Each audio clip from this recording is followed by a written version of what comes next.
In addition to bringing you the Thom Hartmann Program here on Free Speech TV and Video Media Online, we also have a whole set of ways you can interact with us and tools you can use to spread the word about the importance of democracy and the threats to it in our republic. First, there's your daily homework. Sue Nethercutt puts together a daily email newsletter that has a link to every story I discuss on the air, so you can find my sources and you can share them with your friends. It's free and you can sign up at thomhartmann.com. Second, I publish my daily take every day over at the hartmannreport.com website. That's also free if you want the daily 5 days a week rant in your inbox. No ads either. Third, we have the podcasts. There's the free 1-hour version of our daily show that's advertising supported. You can find that wherever you get your podcasts normally. And then there's also the podcast of the entire 3-hour show with no advertisements, and that's available by subscription over at thomhartmann.com. So check them all out at thomhartmann.com and hartmannreport.com.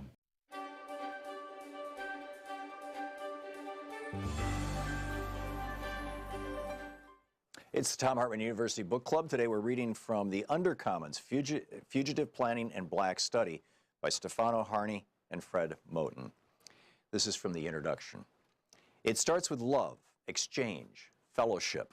It ends as it begins, in motion, in between various modes of being and belonging, and on the way to new economies of giving, taking, being with and for.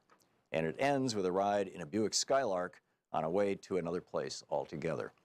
Surprising, perhaps, after we have engaged dispossession, debt, dislocation, and violence, but not surprising when you have understood that the projects of fugitive planning and black study are mostly about reaching out to find connection. They're about making common cause with the brokenness of being, a brokenness, I would venture to say, that is also blackness, that remains blackness, and will, despite all, remain broken because this book is not a prescription for repair. If we do not seek to fix what has been broken, then what? How do we resolve to live with brokenness, with being broke, which is also what Moten and Harney called debt? Well, given that debt is sometimes a history of giving, at other times a history of taking, at all times a history of capitalism, and given that debt also signifies a promise of ownership but never delivers on that promise, we have to understand that debt is something that cannot be paid off. Debt, as Harney puts it, presumes a kind of individualized realization to a naturalized economy that is predicated upon exploitation.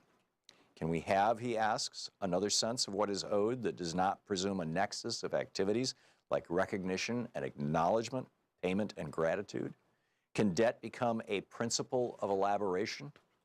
Moten thinks economic debt, Moten links economic debt to the brokenness of being in the interview with Stefan Shukatis, who he acknowledges that some debts should be paid and that much is owed, especially to black people, by white people. And yet he says, I also know that it is, that what it is that is supposed to be repaired is irreparable. It can't be repaired. The only thing we can do is tear this stuff down completely and build something new, end of quote. The Undercommons do not come to pay their debts, to repair what has been broken, to fix what has been undone. If you want to know what the Undercommons wants, what Moten and Harney want, what black people, indigenous people, queers, and poor people want, what we, the we who cohabit in the space of the Undercommons want, it is this. We cannot be satisfied with the recognition and acknowledgement generated by the very system that denies A, that anything was ever broken, and B, that we deserve to be the broken part. So we refuse to ask for recognition. And instead, we want to take apart, dismantle, tear down that structure right now. That right now limits our ability to find each other, to see beyond it, and to access the places that we know live outside its walls. We cannot say what new structures will replace the ones we live with yet, because once we have torn stuff down, we will inevitably see more and see differently and feel a new sense of wanting and being and becoming. What we want after the break will be different from what we think we want before the break, and both are necessarily different from the desires that issue from being in the dark. Let's come at this by another path. In the melancholic and visionary 2009 film version of Maurice Sendak's Where the Wild Things Are, 1963, Max, the small seeker who leaves his room, his home, his family to find the world beyond, finds a world of lost and lonely beasts, and they promptly make him their king. Max is the first king the wild things have had, whom they did not eat, and who did not, in turn, try to eat them. And the beasts are the first grown things that Max has met, who want his opinion, his judgment, and his rule. Max's power is that he is small while they are big. He promises the beasts that he has no plans to eat them, and that this is more than anyone has ever promised them. He promises them that he will find ways through and around and will slip through the cracks and re-crack the cracks if they fill up. He promises to keep sadness at bay and to make the world with the wild creatures that roared their terrible roars and gnashed their terrible teeth and rolled their terrible eyes and showed their terrible claws. That Max fails to make the wild things happy or to save them or to make the world with them is less important than the fact that he found them and he recognized in them the end of something and potentially the path to an alternative in his world, or an alternative to his world, excuse me. The wild things were not the utopian creatures of fairy tales. They were the rejected and lost subjects of the world Max had left behind. And because he shuttles between the Oedipal land where his mother rules and the ruined world of the wild, he knows the parameters of the real. He sees what is included and what is left out. And he is now able to set sail for another place, a place that is neither the home he left nor the home to which he wants to return. Moten and Harney want to gesture to another place, a wild place that is not simply the leftover space that limbs real and regulated zones of polite society. Rather, it is a wild place that continuously produces its own unregulated wilderness. The zone we enter through Moten and Harney is ongoing and exists in the present, and as Harney puts it, some kind of demand is already being enacted, fulfilled in the call itself. While describing the riots of London in 2011, Harney suggests that the riots and insurrections do not separate out the request or demand and the call, rather they enact the one and the other. What is the undercurrent? This is the Thom Hartmann Program.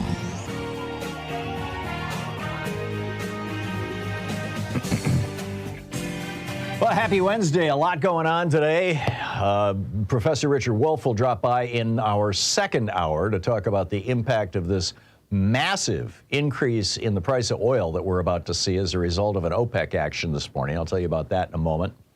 Also, will Jerome Powell, Mohammed bin Salman, and Vladimir Putin succeed in bringing the entire world's economy to its knees? I think so. I'm very concerned about this. I will share that with you in just a moment. How real is the threat of an American civil war? Stuart Rhodes thinks he can create one, apparently, according to this trial that's going on. And the New York Times has a big piece about this today. We'll discuss that in the first hour of their program. As I mentioned, in the second hour of our program, Professor Wolff will drop by. And I want to get into what will Clarence Thomas do? He oversees the 11th Circuit. The 11th Circuit is where this whole Mar-a-lago mess has gone. And maybe to the Supreme Court. We'll see. And finally, in our third hour, I want to get into a conversation with you about Vladimir Putin is now a cornered rat, and winter is coming. There's some real serious issues, shall we say, coming down the road that we all need to be paying attention to. Also today, October 5th, is the day of the first Women's March. I mean, the first Women's March, the real first Women's March in 1789. The women of Paris marched to the palace at Versailles to confront Louis XVI about his refusal to promulgate the decrees on the abolition of feudalism. They wanted to demand bread and they wanted the king and his court moved to Paris. So that was the first Women's March on this day in 1789. But I want to get into this rather shocking overnight news and what we can do about it. Overnight, probably not quite the right word. I mean, this happened just in the last few hours. That the OPEC Plus, it's like OPEC Plus Russia, basically, which has become a hate democracy club. I don't know how to say it other than that. I mean, the leaders, the Russian, not the foreign minister, but their oil minister, is the co-chair of this meeting, along with the Saudi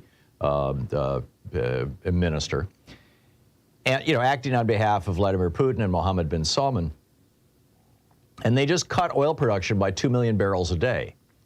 That's 2% of world oil production, and that's not inconsequential. We're going, the goal that they have explicitly stated is to get oil back up above $100 a barrel, which means the gasoline prices in the United States will be back up above $5 and arguably above $6 a gallon, just in time for the election. Now, do you think that Putin and Mohammed bin Salman might really like to get rid of Democrats and have Donald Trump or some other autocrat who's willing to throw in with Hungary and Bolsonaro and Russia and whatnot and say, yeah, we don't need no stinking democracy here in the United States? You think they might be inclined to think that way? I do. I mean, I'm fully expecting them to be thinking that way. So, by the way, the SpaceX rocket just took off for the International Space Station. It's all over the TV, but everything is good. Five astronauts going up to the space station. So here we are. Jerome Powell is raising interest rates to try to stop inflation. And that raising of interest rates has already led to a softening of the U.S. economy. We see, Amazon just laid off 100,000 people. Mortgage companies are going bankrupt. They're laying off people like there's no tomorrow. Interest rates are above 6% now. Home mortgage rates, in some cases, in some places, approaching 7%. Houses are sitting on the market longer. I mean, these are all the leading indicators of a recession at the very least. And at the same time, because when the United States raises interest rates, pretty much every other country in the world has to raise their interest rates, because if they fail to, their currency will start to depreciate against the dollar, which can really damage other countries. So when Powell raises interest rates, the rest of the world has to raise interest rates. Now, this was not so much the case just 20 years ago, but it's very much the case right now. And so here we're raising interest rates, which could throw us into a recession, to try to deal with an inflation that was caused initially by supply shocks and a change in the demand curve, shall we say. During 2020 and early 2021, nobody was buying anything, or people were buying goods but not services. There was a very real shift in the way that people, that American consumers consumed things, as they say. And now we're seeing, and then when COVID was over, essentially, I mean, it's now endemic rather than pandemic, people started buying things again, including services, including travel, including, everything. And so there was this sudden burst in demand at the same time that China is still playing lockdown and limiting supply in some cases. And then on top of all of this, you had the 2.4 million barrel a day supply cut of oil that Donald Trump negotiated. Actually, Jared Kushner negotiated this in 2020 so that the oil patch down in Texas would stop going bankrupt. You had small oil operations going bankrupt all across the state when the price of oil was down to $30 a barrel, or in the 30s in the 2020s. And so, Jared goes over and talks to Mohammed bin Salman, his good buddy. They, stay up all night chatting. And the next thing you know, there's a huge oil production cut. Then Biden goes to Saudi Arabia and basically begs the king to increase production, and he increases production by 200,000 barrels a day. Well, today they cut production by 2 million barrels a day. And this is an absolute and direct slap in the face of the Western democracies, because this is going, you think the politics right now are ugly in Sweden and Italy?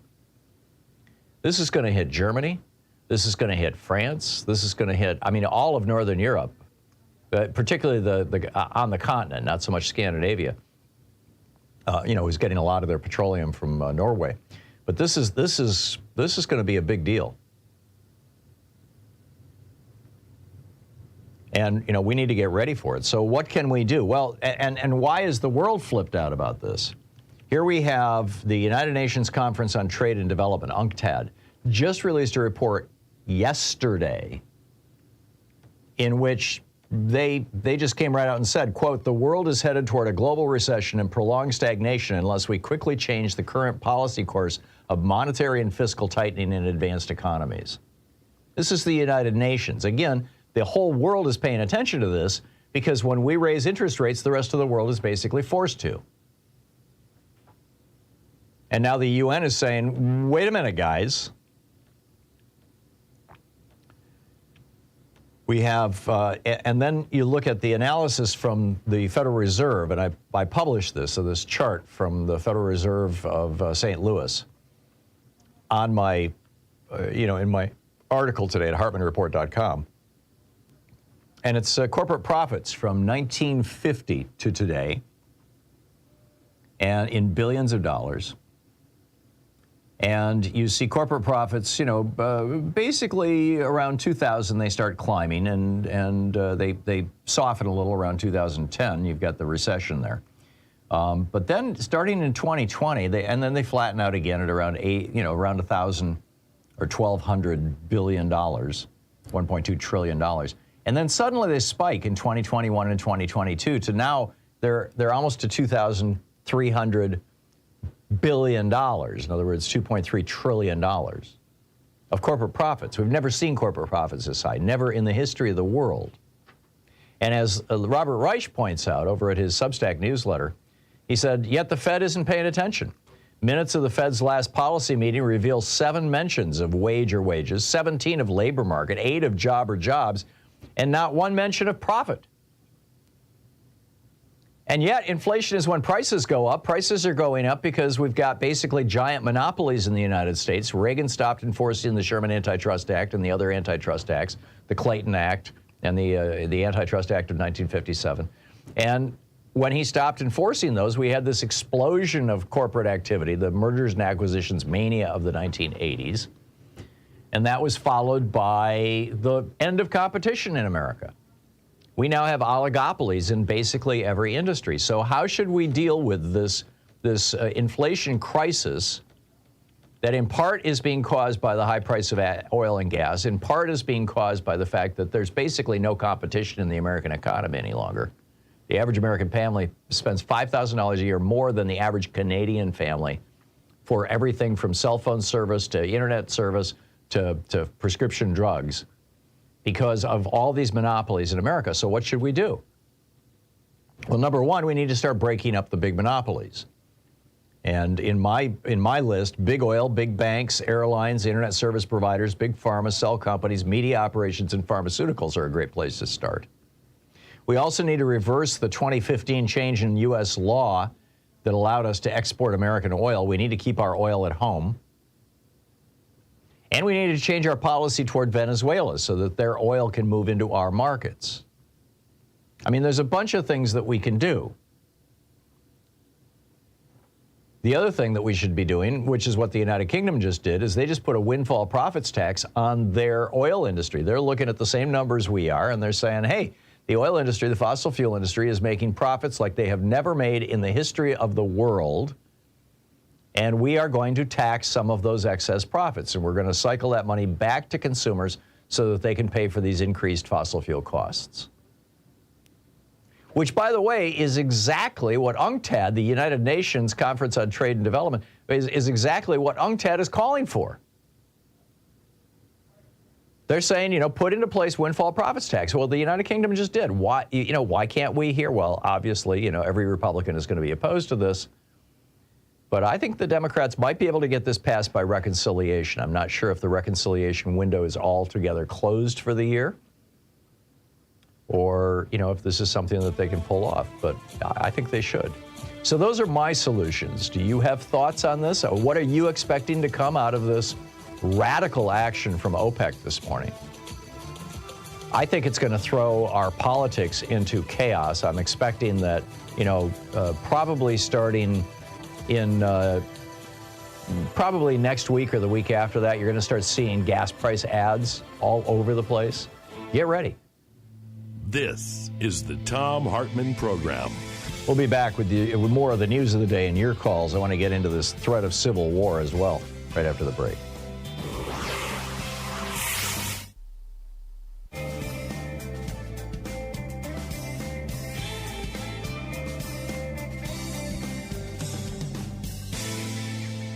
And welcome back. Jeff in Fort Dodge, Iowa. Hey, Jeff, what's on your mind today? Yeah, Tom, I think it was about a month and a half or so ago I called you and told you that the Republicans and the big oil companies and stuff were going to use this as a political weapon. Well, I predicted this on March 9th. I wrote an op-ed at HartmannReport.com on March 9th predicting exactly this also. So great minds think alike, Jeff. Yes, here's our October surprise. Yep. Everything now is going to be based on fuel and gasoline prices, and of course, everything you buy at the store, everything that you purchase your food, of course, is going to go up because of fuel prices. Yep. And it's just as far as I'm concerned, it's a political tool now, gas prices and inflation. And I believe that Putin and Saudi Arabia are just more than thrilled to have Donald Trump back in office. And I can imagine you hear in a day or so that Donald will be saying from his Mar-a-lago presidential palace that he can get gas prices down. Right. Oh, I completely agree, Jeff. And it shouldn't surprise us that this has become politicized because the Republican Party is continuing to deny climate change, for God's sake. And so, the Democratic Party is the only party that is saying we need to get off our addiction to fossil fuels. And so, of course, the Republicans and the fossil fuel producers, the largest in the world, Russia and Saudi Arabia, are going to say, okay, what can we do to screw the Democrats? And this is it. I agree with you, Jeff. I think this is, October Surprise 101. I agree with you, Tom, 100%. And, the Democrats have been thinking how abortion will help them. The Roe versus Wade being removed, and right. this for Republicans, they will be dancing in the street because this will cover this. Absolutely. Yeah, this is the piece I wrote yesterday or the day before. That economics trumps everything, and it will. Just hang on and wait and see. Jeff, thank you for the call. Mary in Las Vegas. Hey, Mary, what's up? Hey, Tom.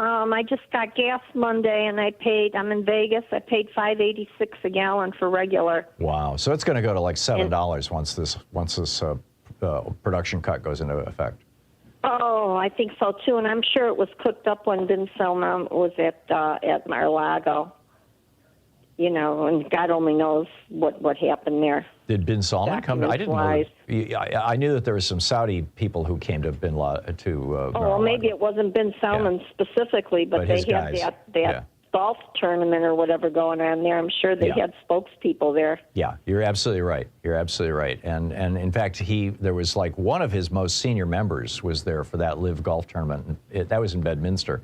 And I don't recall if it was his chief foreign policy officer or who it was, but yeah. Well, and his advisors, his financial advisors, advised against giving Kushner $2 billion.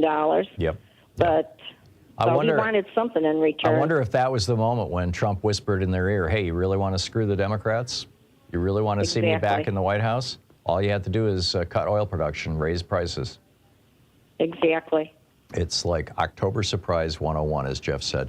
Mary, thank you for the call, and thanks for the update on what's going on in Vegas. Amazing. $5.85 a gallon in Vegas, and that's before this massive price hike hits. Stick around. We'll be right back. It's, 22 minutes past the hour.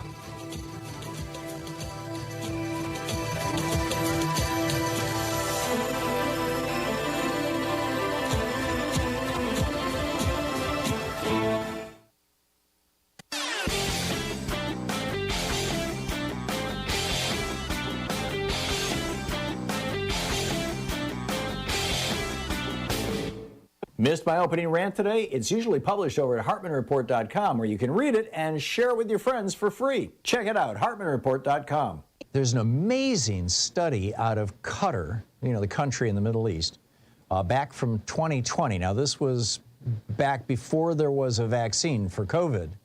And they looked at over 30,000 healthcare workers in Qatar and wanted to figure out, what might reduce the risk of getting COVID.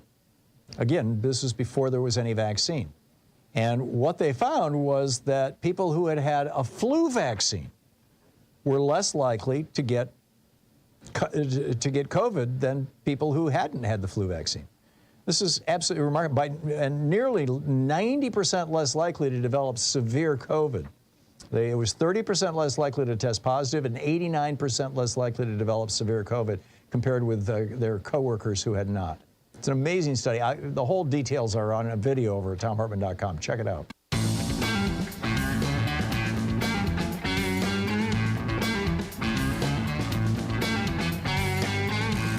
Welcome back. 24 minutes and a half past the hour. Talk of the Civil War. This, the New York Times today, the headline, this is by Ken Benzinger and Shira Frankel, and it's titled, Talk of Civil War Ignited by Mar-a-Lago's Speech is Flaring Online, Mar-a-Lago Search, excuse me. And what they're pointing out is that right after the FBI raided Mar-a-Lago, the Civil War rhetoric increased 3,000% in just a few hours on Twitter. Similar spikes, 2,000 and 3,000% spikes, followed on Facebook, Reddit, Telegram, Parler, Gab, and Truth Social, Trump's Nazi-infested social media platform. Mentions of the phrase more than doubled on radio programs and podcasts, they note, according to Critical Mention, a media tracking firm. Posts mentioning Civil War jumped again a few weeks later when Biden said that the Republican Party had, the MAGA Republicans were a threat to the Republic and called them semi-fascists. And they point out some elements on the right. Basically, what the New York Times did is they broke those calling for civil war into three categories.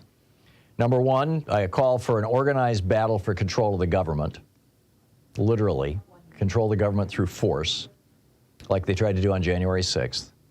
Another frontal assault on the federal government, which I think is unlikely to succeed.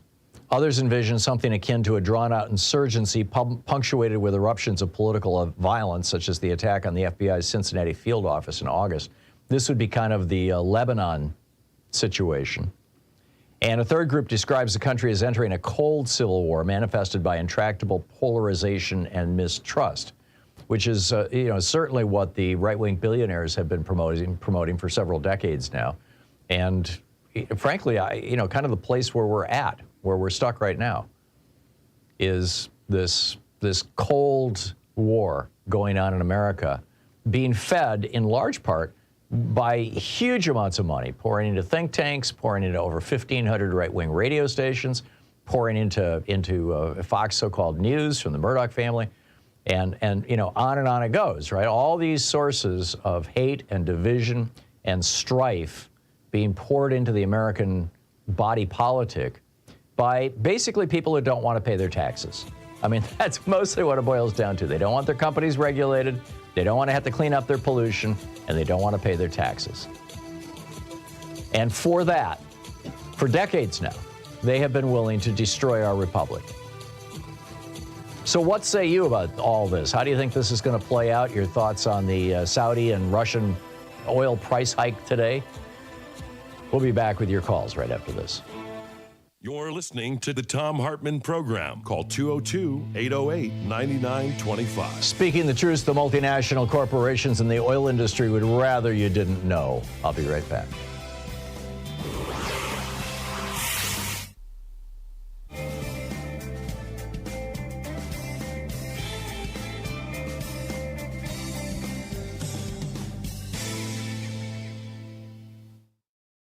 Our book today in the Thom Hartmann Book Club is The Hidden History of American Healthcare, Why Sickness Bankrupts You and Makes Others Insanely Rich, by by me. I wrote this book. This is from the introduction, the title, How a Single-Payer Healthcare Systems Help Stop COVID-19. Healthcare systems can be national security systems. Just ask anyone from Taiwan. From January 20th, 2020, on January 20, 2020, the United States recorded its first known case of COVID-19 infection. The following day, Taiwan got their first one, too. By the end of April, over 1 million Americans were infected with the virus. But Taiwan had recorded only 388 infections, and their last case of local transmission was on April 12th. A few had arrived on aircraft from other countries. All were contained by quarantine. As of this writing in September 2020, there hadn't been a single new case or a single death in Taiwan since April. The economy never shut down, and as of this writing, was projected to have grown nearly 2% in 2020. Business, restaurants, theaters, and sports events were all open. Life was back to normal, albeit a mask-wearing normal. And it was made possible by their national single-payer healthcare system and their citizens' willingness to do their bit for the collective good. Back in the 1980s, Taiwan was on the edge of moving toward a democracy after a military coup in the 1960s. And about 40% of Taiwanese families did not have health insurance. If somebody in a family got sick, the cost of care often wiped out that family, and demands for reform were loud across the nation. Yue Reinhardt was a German-born healthcare economist married to a Taiwanese woman, and he attended a conference on healthcare in Taipei in 1989. His presentation impressed representatives of the government in attendance, and while he was still in town for the conference, they asked him for his best suggestion for a national healthcare system. He and his wife went back to their hotel and discussed the issue in depth, finally deciding that a single-payer national system would be the most cost-effective, efficient, and comprehensive program possible.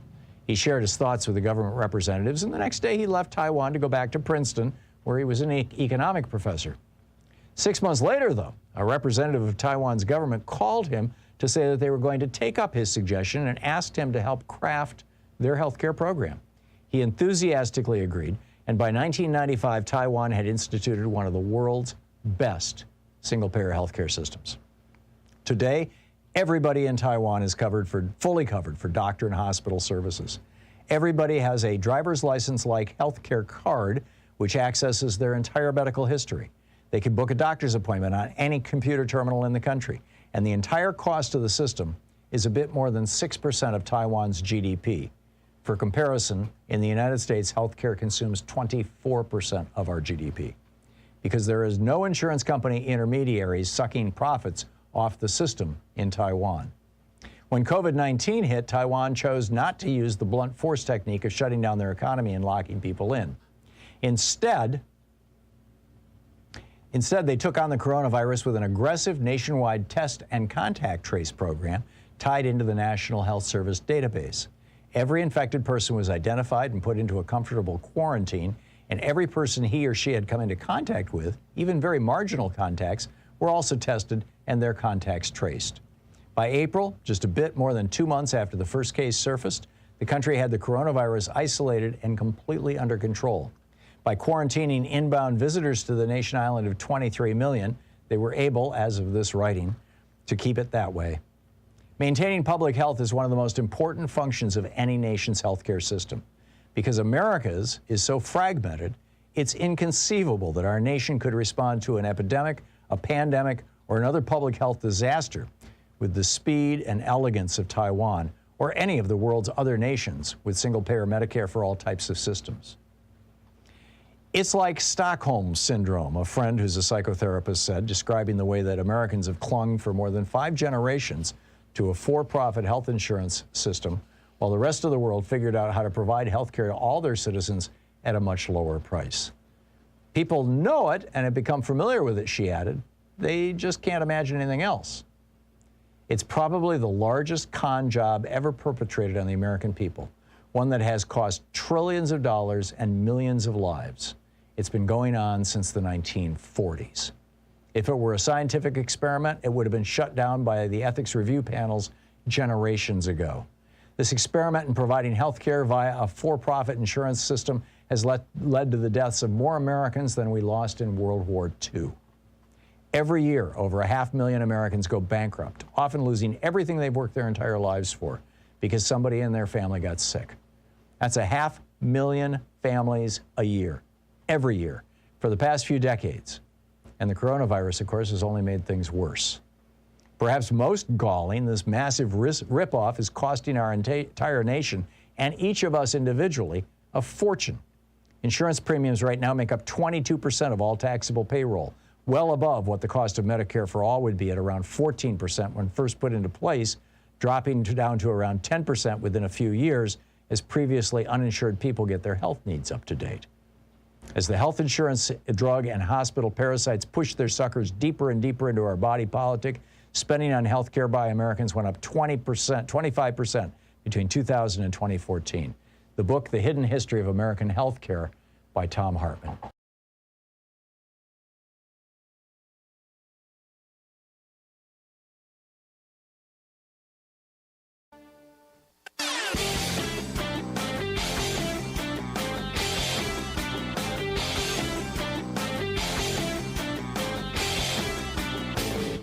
Our 1-hour free podcast recaps our show, and it's available wherever fine podcasts are found. And we have the full 3-hour podcast available over at thomhartmann.com if you want to really support our program. Welcome back. Picking up your phone calls. Kenyatta in Los Angeles. Hey, Kenyatta, what's on your mind today? Hello, Tom. I have obviously failed in trying to raise the alarm for over a year now as to what we're experiencing in the world and in the United States in particular now, as well as what's about to happen. And the United States right now, there's a lot of global animosity towards the United States, Tom, and the reasons are irrelevant. And the United States is being triangulated. You know, you talked about the domestic situation with regard to a civil war. That turmoil, this domestic turmoil is fueling, so to speak, the international turmoil, and vice versa. It's kind of symbiotic. Now, Let me take you back. Let me take you back a couple of years. We had this horrible pandemic that swept this country called COVID. Here in Los Angeles, where gasoline, by the way, is $6.69 a gallon, we had people getting in fights over toilet paper. Toilet paper. Now, you can't eat toilet paper. Toilet paper is not, I mean, it's a quasi-necessity. I mean, there are other means. But bread is the basis of human existence. Food and shelter are man's most pressing needs. I'm not telling you anything you don't know. So if we're a country that, with the short memory we have, we're fighting over toilet paper 2 years ago, you start looking at $10 a gallon gas prices at the end of the year in certain venues, bread not on store shelves, and most of us don't live on farms, and 400 million guns. You may not have, as you put it, a cold civil war. You may not have a hot civil war. If there's such a thing, you may very well end up with a warm civil war. And the foreign intelligence services that are hostile to the United States globally are watching this, and they are calculating their moves predicated upon all of this turmoil. This is terrible. I agree. I think this move by Bin Salman and Putin this morning, and make no mistake, they were the decision makers here at this OPEC Plus meeting. I think this was a naked attempt to embrace Donald Trump and fascism here in the United States, because democracy makes them look bad. They both hate democracy. And frankly, you know, you had the Live Golf Tournament in Bedminster just a few months ago, where you had, several senior level Saudi officials hanging out and walking around the golf course with Donald Trump. And if anybody doesn't think that Donald Trump might have whispered to one of them, particularly after he did this in 2020, you know, he sent Jared over to negotiate a production cut to save the butts of the small oil producers down in Texas who were going bankrupt.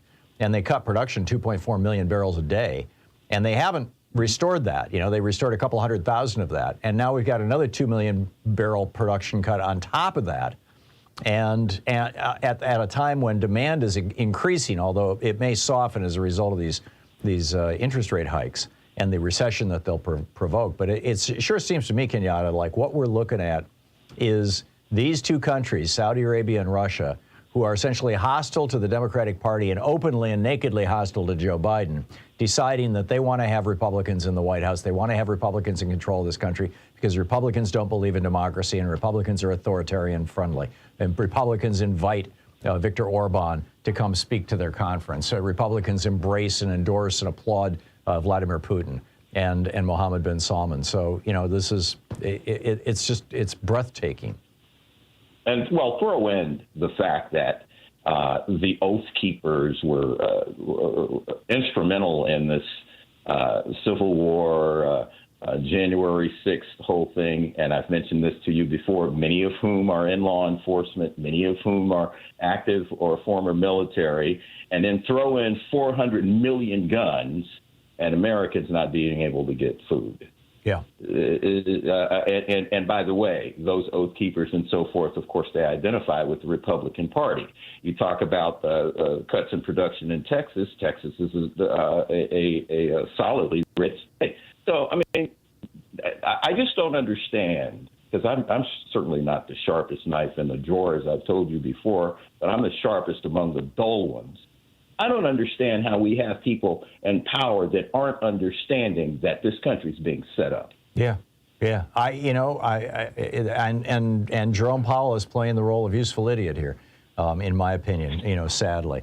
Kenyatta, thank you. It's always nice to hear from you. I appreciate the call. Mark in Valley, Washington. Hey, Mark, what's up?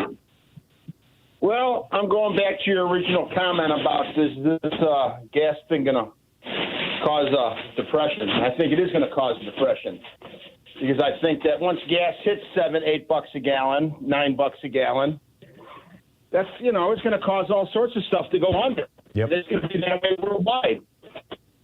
When we get to depression. Yeah, your phone is breaking up pretty badly, Mark. But yes, we saw this movie before back in the 1970s and 1980s. Yeah, go for it. Well, I'm just saying, you know, what happens after depressions? World wars. Typically, yeah. I mean, you know. So I'm really nervous that we're headed to a world war where you're going to see China, Russia, North Korea, Iran, possibly Venezuela against the West. Yep. Now, I put a caveat on that. If America goes full fascism, who knows what will happen then?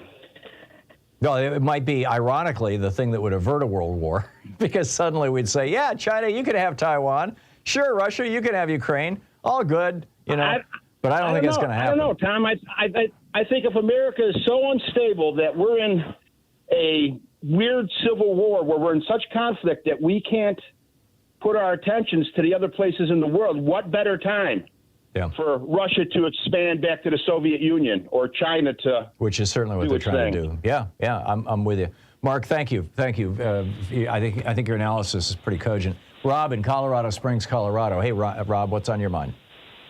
Hey, Tom. Quick, I got a two-pronged approach to the oil production cuts. Uh-huh. I think, 3 words: drill, baby, drill. Yeah. America needs to ramp up domestic oil production. That's one thing. And the second thing is we need to stop selling our strategic petroleum reserve to China. Yeah, we need to keep that oil in America. And I think that if Joe Biden and the Democrats came out and said that, it would be a landslide election in December. And if Joe Biden got behind a massive increase in domestic oil production, I think you would see it would kind of fly in the face of anything that the Republicans are trying to do as a. It's not quite that simple, Rob. I mean, the oil industry in the United States right now is sitting on 7,000 drilling permits that they've had for several years. But they don't have the permit. They've got the lease permits, but they don't have all of the permits that they need to actually drill. They actually do. In thousands of cases, they actually do. It's just that they're sitting on this oil in the ground because it's an asset that they don't need to tap.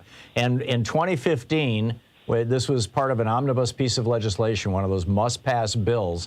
They slipped in a paragraph in there that ended the ban on exporting American oil. So now you've got American oil that's being produced, at $20, $30 a barrel cost, being exported, at what's soon to be $100 a barrel. And then we're importing oil. It makes no sense at all. I agree with you that, number one, We need to stop the export of our oil and petroleum products, which is going to be real hard to do because the Republicans are going to fight that tooth and nail because the oil industry in the United States is making money on us. And then number two, these companies have all these drilling permits. Frankly, there's not a shortage of oil in the United States if we just stop selling it overseas. You know, it's very simple. In fact, if we could localize our entire oil economy, we could get off the OPEC price. But you know, it's going to take government to do that. It's not something that's going to happen as the result of, you know, a couple of oil companies getting religion tomorrow morning. And if anything, the oil companies would as much love to see Donald Trump and the fascists take over the country as would the Russians and the Chinese and the Saudis. So, but you know, but Rob, if we became 100% energy independent again, then we would not need to. We wouldn't need the Republicans. Yeah, I mean, that we would were be there. the biggest feather in the Democrat. I agree. We were there during Obama's presidency, and then in 2015, that little provision got slipped into that bill, and Congress voted on it. I don't think anybody even knew it was there. But here we are in this mess. Rob, I got to move along, but thank you for the call. Joel in Venice, California. Hey, Joel, what's on your mind? Good morning, guys. Yes, I kind of wanted the gentleman from Los Angeles 2 calls ago, Kenyatta basically covered all the bases, but I want to say from OPEC down, I can tell you for sure, gas is at like he said, $6.79 to $7. Also down to my car wash at the gas station, they raised their car wash prices by $3. 7-Eleven raises their prices.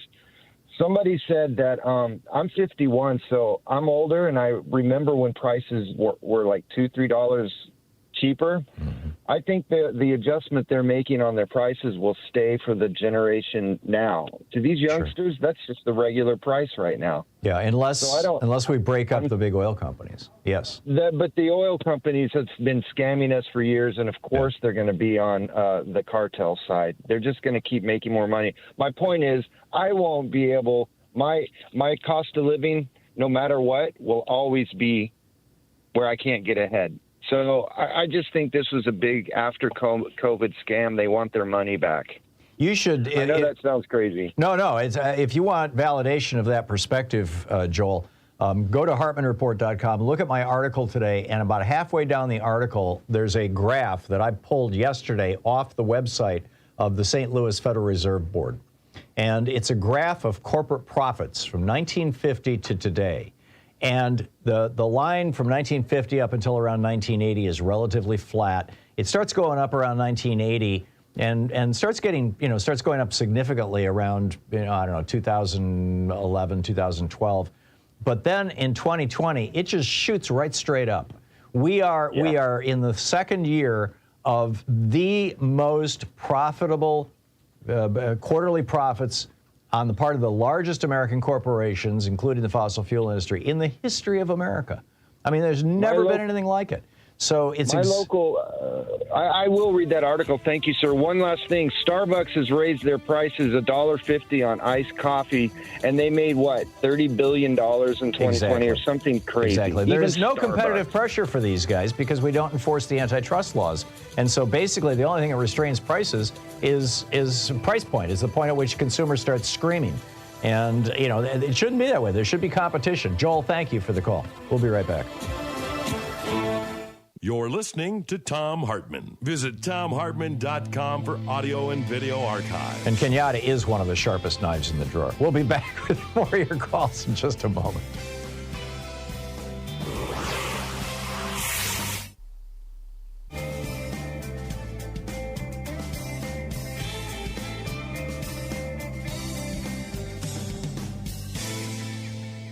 And welcome back. Rockford in Burlington, Washington. Hey, Rockford, what's up? Good morning. I wanted to add agriculture to the industries that are harmed by monopolies. Mm-hmm. You had a viewer call yesterday talking about how the Democrats help farmers.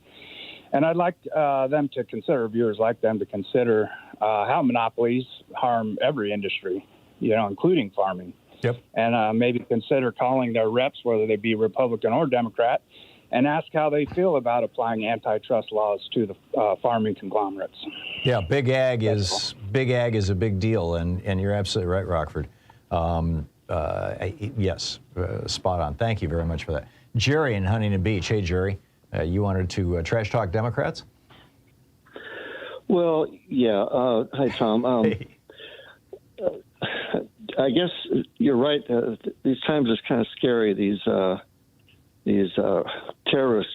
domestic terrorist groups that are springing up, and a lot of problems in this country. But I guess what ferments this is that there just seems to be this perception, not even perception, is true, that government does not have a clue what it's doing. I mean, it wasn't that long ago we were talking about the dangers of a balance of trade deficit with China. Now we're talking about keeping the supply chain going. It wasn't that long ago we were talking about fracking and being energy independent. You mentioned here about not exporting oil.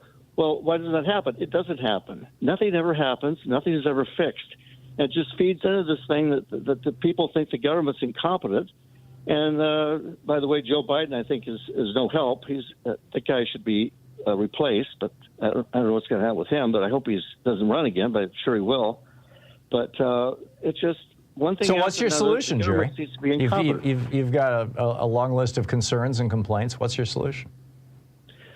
Well, the only solution that I could see is getting someone in the White House who is able to make changes that are positive and could get things done, and not just put this happy face on everything. Biden has gotten a lot done to accomplish something. I mean, he's gotten a lot done. Of course, he's got some opposition. He's trying to cut student indebtedness. He's got Republicans from 13 states suing him.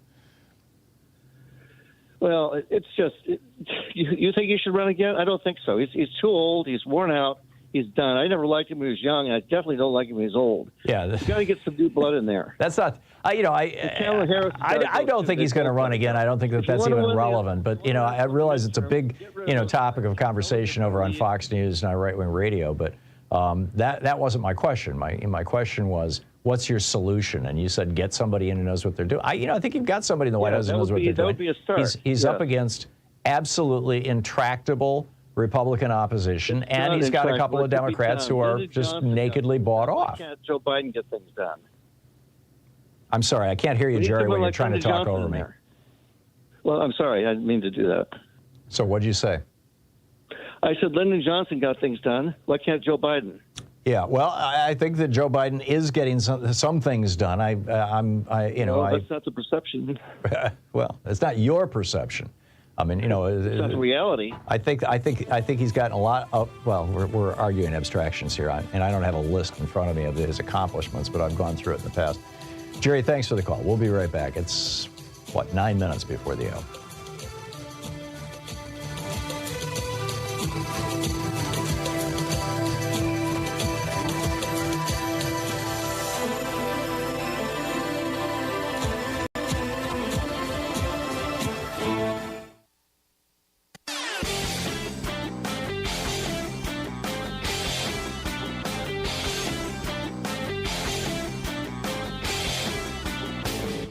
Hey, I have a new book out. It's called The Hidden History of Neoliberalism, How Reaganism Gutted America and How to Restore Its Greatness. Greg Palast calls it a hand grenade of a book. You can pick it up wherever fine books are available. Tag you're it.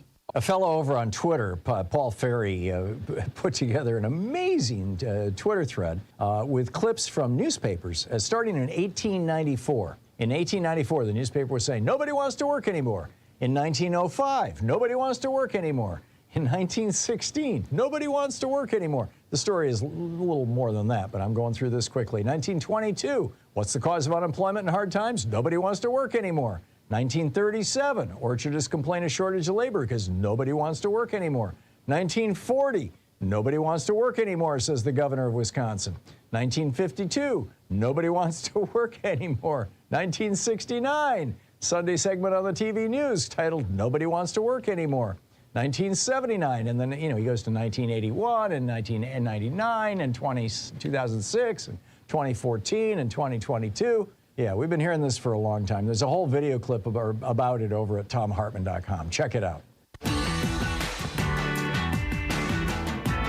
Welcome back. John in, hang on just a second here. There we go. John in Los Angeles. Hey, John, what's up? Hey, Tom, are you getting better? I am. Step by step, Good. day by day. What's on your mind, John? Thank you for asking. I hope everybody's heard about smash and grab jewelry thieves, because I do want to say that the right-wing groups, whether it's the so-called Democrats or the Republicans or the oil companies or the people in Brazil that knocked down the Amazon, they're all smashing and grabbing, okay, to get what they can get while they can get it. And they're all in it together against the rest of us, so to speak, okay, the ones on top. And they're just combatants in this civil war, global.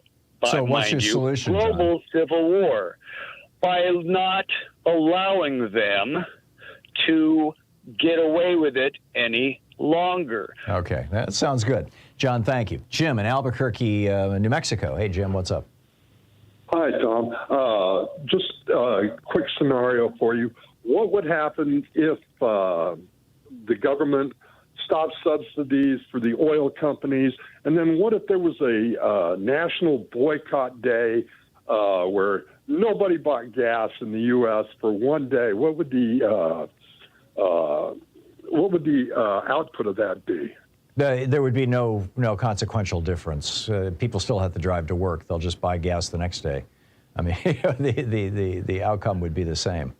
So one day wouldn't mean anything. No, even a week, and you're never going to get everybody together on this to do something like that. Understood, right? Basically, we are at their mercy. There are things that we can do to reduce that. Like we could go back, we could undo that law, that legal change in 2015 that made it legal for oil produced in the United States to be sold overseas. We could undo that. We could change our policy with regard to Venezuela and allow the importation of Venezuelan oil. We've got refineries along the Gulf Coast that were built specifically for Venezuelan oil, for high sulfur oil. And this is why, and when we embargoed Venezuela, that's why they started pushing for the Keystone XL pipeline, because the tar sands oil from Canada is the same kind of high sulfur stuff that can only be refined in these specialized refineries on the Gulf Coast. That's why they had to build a pipeline, or why they wanted to build a pipeline. So those refineries are still there, and they're perfectly capable of refining Venezuelan oil. That would increase our oil supply as well. We could tighten to the United States all of our energy markets. It would require considerable government intervention, but it could be done. We could break up some of the big oil companies. We could impose a windfall profits tax like the United Kingdom did and take some of that money. What they're doing in the UK right now is, when you buy gasoline or whatever, the cost of energy is going through the roof there, of course, in part because it's happening worldwide, but also in part because of the Russian invasion of Ukraine. And so the money that they're getting from the windfall profits tax that they're imposing on the big oil companies, they're cycling back to consumers. They're literally writing checks to people on the bottom of the economic scale that they can use to compensate for the increase in their energy prices. So these are all the things that are being done and that can be done. And frankly, I think that there's even more beyond that. But they're pretty dramatic actions that need to be taken. And I'm not sure that, particularly given how close we are to the election, that Biden and the Democrats are going to have the power to do this. In fact, Congress is basically out until after the election. And B, get ready, Democrats, because you are going to get clobbered over the head with ads about $7, $8, $9 a gallon gasoline starting in a week or two and going all the way up until November 8th. So those are my thoughts, Jim. Jim, thank you. Yeah, thanks a lot for the call. It's just I see this coming. I've seen this movie before, and we're going to live through it again. Anyhow, we will continue the program. Professor Richard Wolff is going to drop by. I want to ask him what he thinks the economic impact of this the production cut, this 2 million barrel a day production cut that Russia and Saudi Arabia are going to pull off, what the impact that's going to have. Stick around. We'll be right back.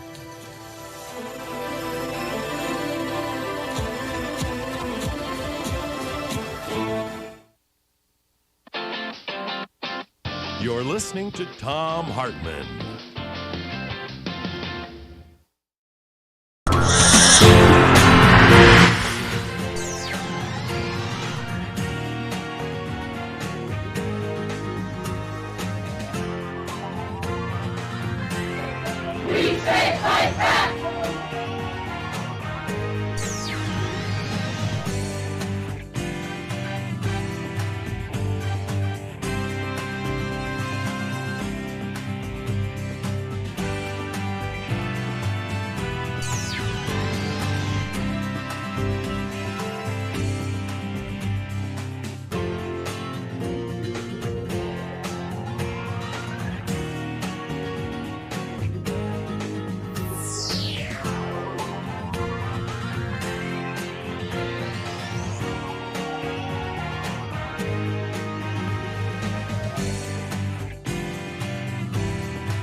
In addition to bringing you the Thom Hartmann Program here on Free Speech TV and Video Media Online, we also have a whole set of ways you can interact with us and tools you can use to spread the word about the importance of democracy and the threats to it in our republic. First, there's your daily homework. Sue Nethercutt puts together a daily email newsletter that has a link to every story I discuss on the air, so you can find my sources and you can share them with your friends. It's free and you can sign up at thomhartmann.com. Second, I publish my daily take every day over at the hartmannreport.com website. That's also free if you want the daily 5 days a week rant in your inbox. No ads either. Third, we have the podcasts. There's the free 1-hour version of our daily show that's advertising supported. You can find that wherever you get your podcasts normally. And then there's also the podcast of the entire 3-hour show with no advertisements, and that's available by subscription over at thomhartmann.com. So check them all out at thomhartmann.com and hartmannreport.com.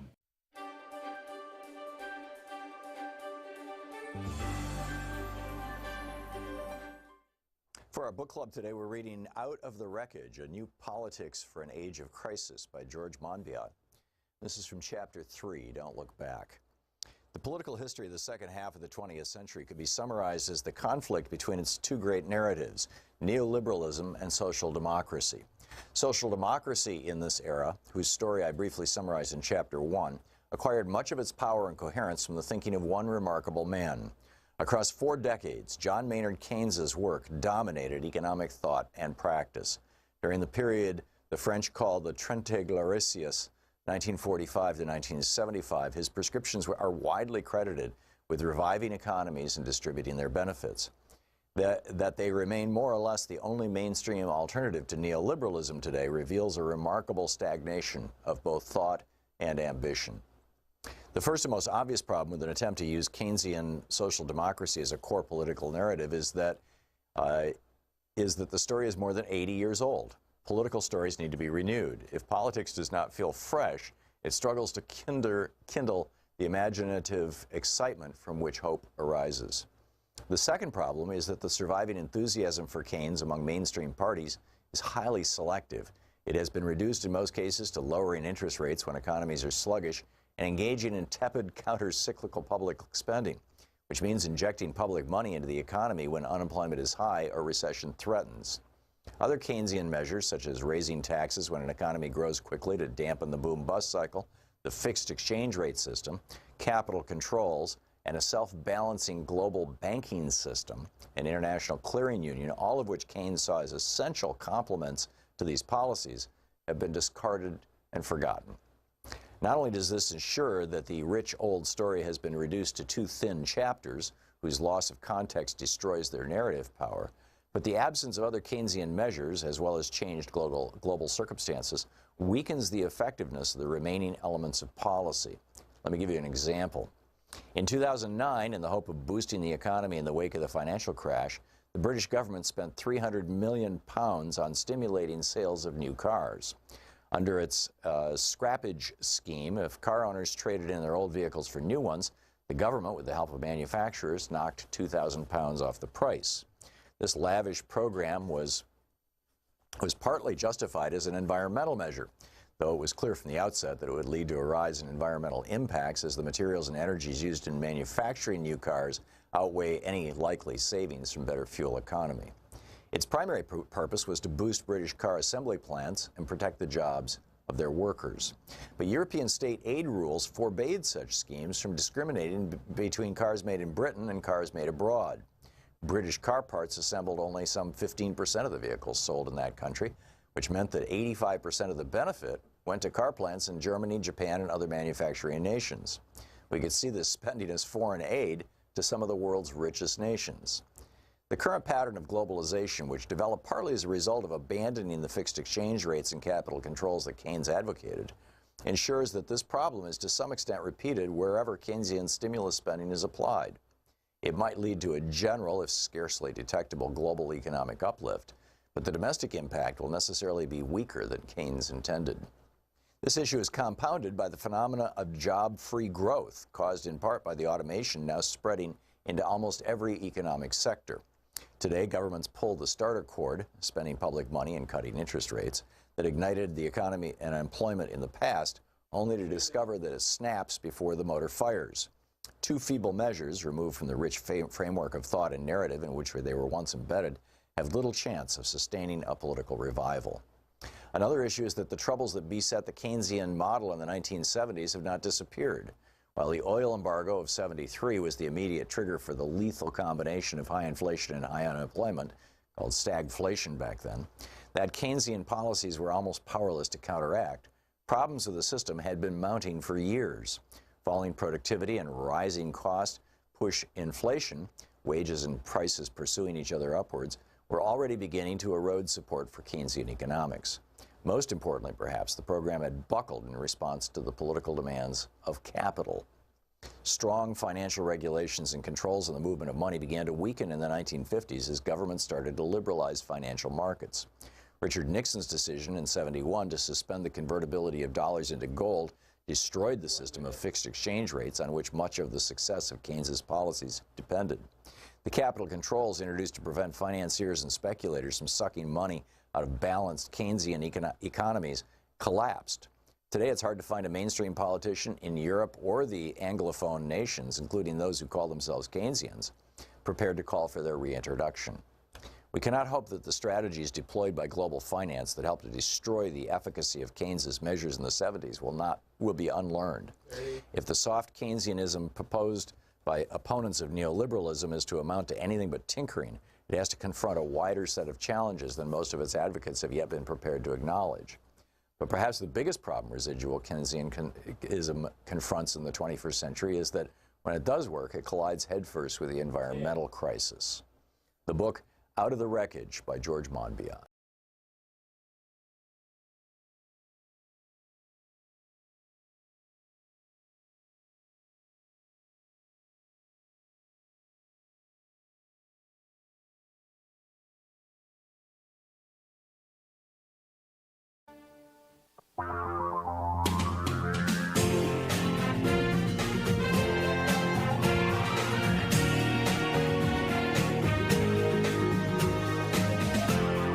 This is the Thom Hartmann Program. Welcome back to the second hour of our program. On the line with us, Professor Richard Wolff, the economist, co-founder of democracyatwork.info, the author of numerous books, including his most recent, The Sickness is the System, When Capitalism Fails to Save Us from Pandemics or Itself, now available as an ebook. He's also the host of Economic Update with Professor Richard Wolff right here on Free Speech TV and democracyatwork.info, Prof. Wolff over on Twitter. Professor Wolff, I'm looking at this 2 million barrel a day production cut that Saudi Arabia, Russia, and OPEC Plus just agreed to.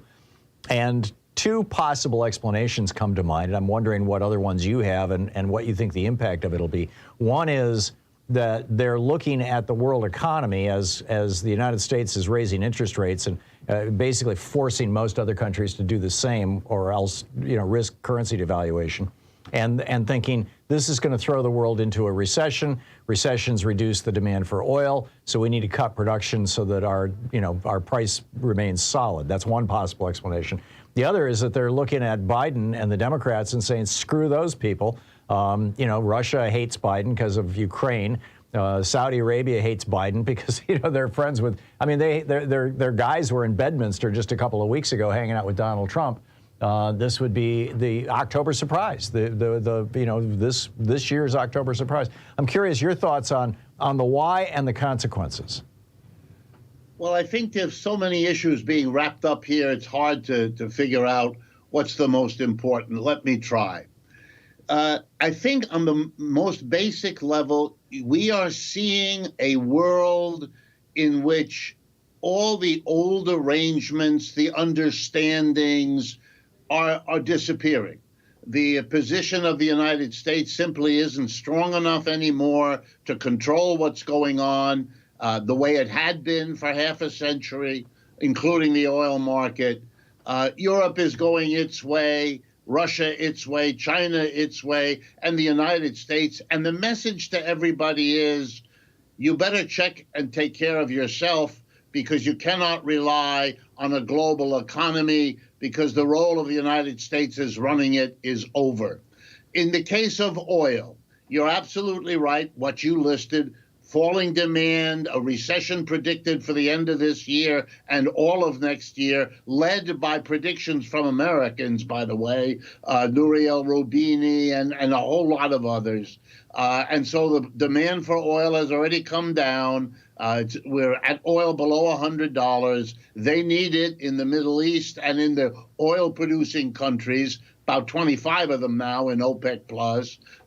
They need the price up, and they want the price up, and they don't really care about anything else.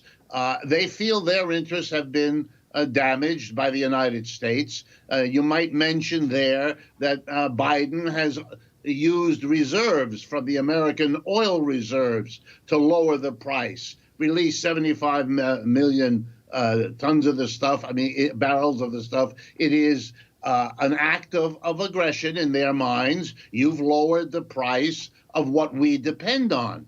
Russia is in the very pleasant position of being able, by doing this with Saudi Arabia and the others, of jacking up the price of oil and gas, which is what they sell, and which will help Russia pay for the war in Ukraine, which it already has been doing and will now do even more so, emboldening Russia for whatever it has on its agenda. And everybody's doing what the economy leads them to need to do. And they're not going to be held back, not only by blandishments from the United States, but the threats of the United States are falling on deaf ears. They're not frightened anymore. And you can see that across the board as India buys the oil and gas from Russia, as most of Asia and Africa do. Italy just went out of its way to make sure it can continue to buy gas and oil from Russia.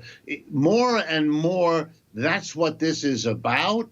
And that it makes difficulties for Mr. Biden by raising the price of gasoline just as we go to the election, knowing how much Americans fear that, knowing that it's going to make the inflation even worse as it works its way through the system, since everything depends on oil. I think what you're seeing is more and more evidence of the unraveling of the understandings and the power relationships that most of us over 40 years of age thought were permanent because they had been there all our lives. Yeah, I totally get it. So I'm looking at a couple of different ways that the Biden administration, the federal government, could respond to this.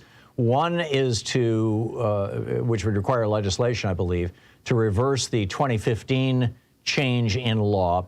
From the 1970s until 2015, it was illegal to sell American oil outside the United States, which meant that the United States was largely energy independent, and it kept our, so if they could reverse that, number one.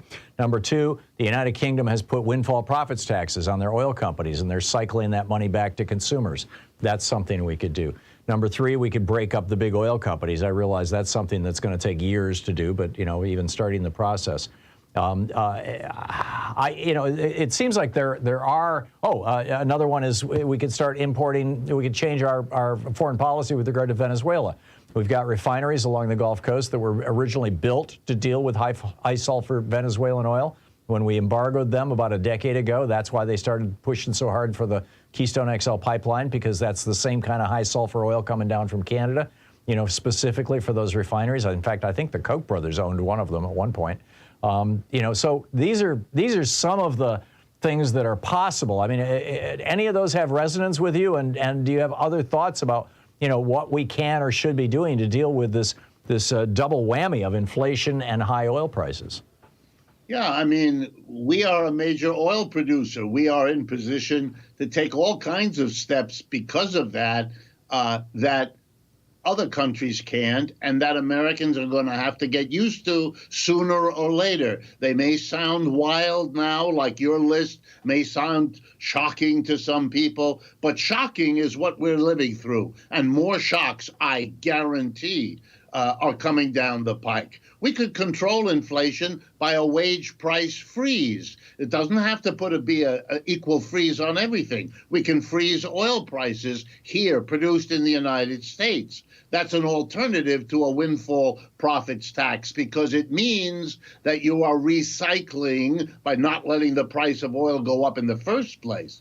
There will be problems if you make the United States self-sufficient in oil and gas by holding it here, because there is then no chance for the Europeans, who are on the edge of trouble as it is because of cutting off of Russian oil and gas. They are going to rely on the United States. Big investments have already been made because the United States producers want to make the money from being able to sell to a desperate Europe at a LNG. very high price. Yeah. The Europeans are not happy with that situation. Under the table, quietly, they are cutting their deals too. And as governments break out of the relationship with the United States, like the Italians are about to do, we are going to see more and more of this evidence that you better come up with some remarkable new deals, re-looking at the Venezuelan oil as yet another way to play, rethinking the smashing of Iraq, because if it produced oil, could then also alter the dynamics of all of this situation. I think we are going to see big changes, but unfortunately, they keep coming only under the pressure of the catastrophic events that happen because we didn't think about it beforehand. We weren't willing to take new steps like the ones you just listed. That continues to be the dominant politics in the United States. Why we are surprised, just between you and me, that they decided to cut back oil. That's what they wanted to do. That's what they told us. We just pretended we didn't have to worry about it. We don't have that power in this country anymore. Amen. Well said. Professor Richard Wolff, it's always a pleasure having you on the program. Thank you for dropping by. Thank you, Tom. We'll be right back. What will be the economic impact of this? Also, I want to talk about Clarence Thomas. This is the Thom Hartmann Program. What's Thomas going to do in the Mar-a-Lago case? We'll get to that in a moment. Stick around. 15 minutes past the hour.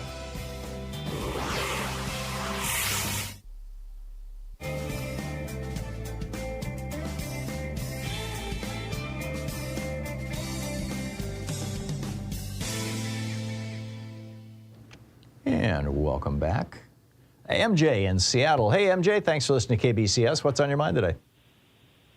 Oh, I'm so glad to talk to you today, although it's all pretty darn frightening. I really appreciated the book report, and I realize not everybody listening to you right now gets to hear that, but where Alyssa is chased by the Proud Boys. And because what I'm calling about is a stochastic terrorism, which 2 weeks ago you asked what's going to happen if it comes here.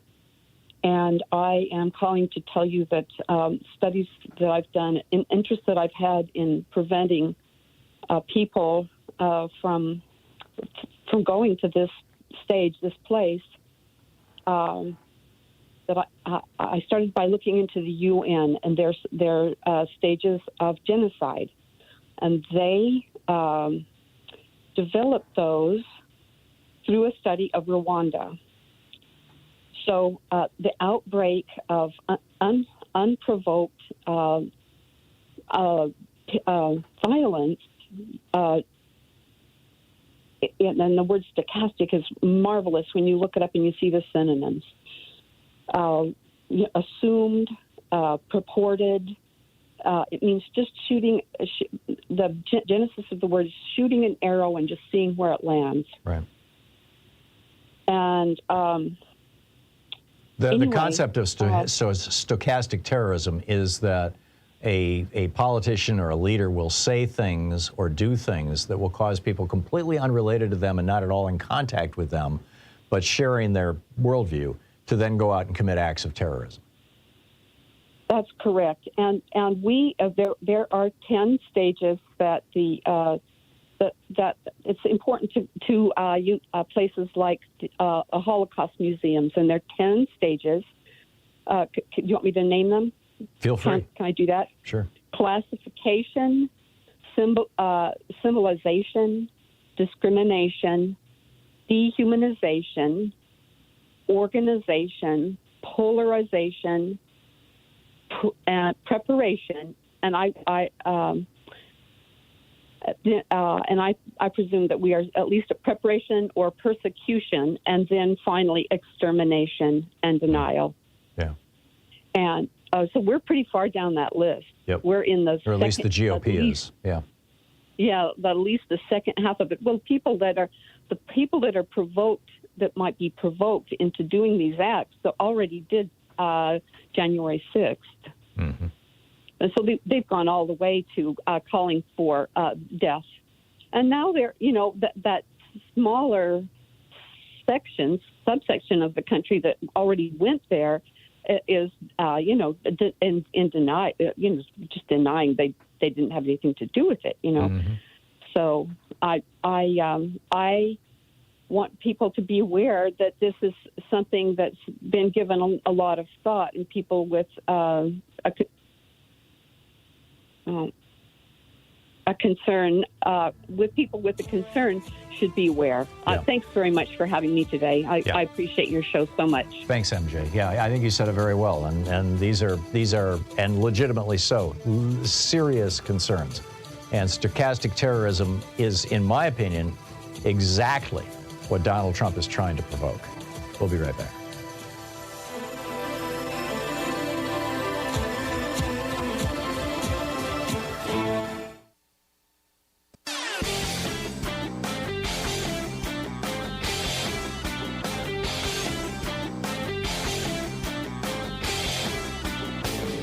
Change starts with you. You can be calling your Democratic or Republican representatives to let them know what you think by calling 202-224-3121. It's the Capitol switchboard. It'll get you right through to them. So an amazing thing happened.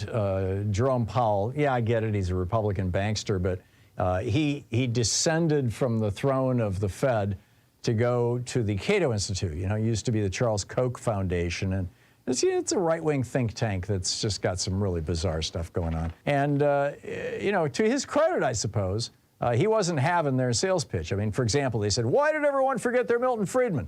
Milton Friedman was the crackpot who came up with neoliberal theory that Ronald Reagan inflicted upon us. Powell says, get with the times. Changes in monetary aggregates haven't been a good predictor of inflation for decades.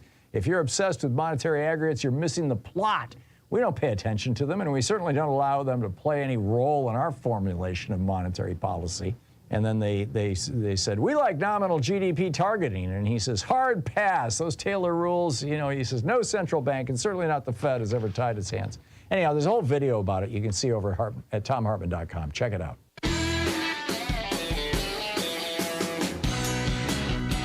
Welcome back. 21 minutes past the hour, picking up your call. Well, actually, I wanted to first, just very briefly here, tell you, Clarence Thomas, this is very concerning. And Donald Trump has appealed to the U.S. Court of Appeals, to the 11th Circuit, this Department of Justice win that allows them to continue using the 100 classified documents that the FBI took from Mar-a-Lago in their criminal prosecution of Trump, or their criminal investigation that could lead to a prosecution of Trump. So Trump is trying to prevent them from using these documents as evidence in a trial against Trump. And he's appealed this to the 11th Circuit, and the 11th Circuit is overseen by Clarence Thomas. Now, is Thomas going to recuse himself? Who knows? And that's in large part the big question. He handles the emergency appeals to the 11th Circuit, so this is going right to him. We will know by next Tuesday how this all plays out. But isn't it bizarre that a judge whose wife was involved in the January 6th insurrection and continues to say that the election was stolen from Donald Trump, that judge is going to determine whether or not whether or not the FBI can have access to evidence that would implicate Donald Trump in the crime of stealing our secrets and perhaps sharing them with other countries.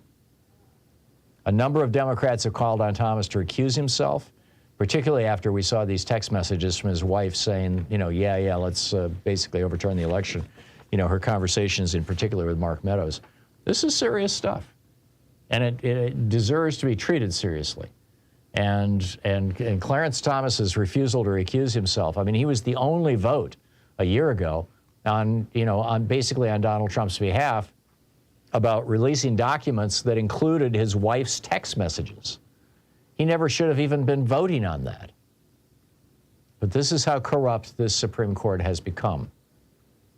As a consequence of Republicans basically putting people on the court purely for their ideology rather than for their judicial temperament or their ability to be a good, fair, balanced judge. That just went out the window. Eisenhower, good Supreme Court picks. Nixon, arguably some good Supreme Court picks. With Reagan, it became more political, but now it is purely political. You've got to be under 50. You've got to be ideally under 45. And you've got to have shown that you are down with fascism. You are, it's all good for you. And then you get an opportunity to be on the court, particularly if you're a religious fanatic. This is just nuts. Anyhow, picking up your calls. Ken in Tampa, Florida. Hey, Ken, thanks for listening to WMNF. What's up? No, thank you for being there, Tom. Stay healthy. Well, you already covered my Venezuelan comment, but I have another one that why doesn't Biden take some low-hanging fruit, like decriminalizing marijuana federally, giving the Afghanistan people their money back? There must be some sort of deal they can make to control that money to go to the poor people instead of through the government. I don't know. Yeah, I'm not sure how to cycle the Afghan money, but I do get the inappropriateness of our hanging on to money that belongs to the government, even if we don't like that government. Right. With regard to decriminalizing marijuana, or at least getting it off Schedule 1 of the Controlled Substances Act, and perhaps moving it to, I think it's Schedule 3 is the prescription drug category. Could be wrong. I'm not an expert on this. Or just taking it off altogether. I think that frankly, I think they should take all the psychedelic drugs off Schedule 1. You could leave heroin on there if you want and cocaine, but the psychedelics, these are drugs that actually have therapeutic value. They're getting extraordinary results with post-traumatic stress disorder, particularly people who came out of the military and saw heavy combat. And they're tripping and it's helping them reorganize their lives. I thought it was interesting. I don't know if you watched the show The Good Fight on TV.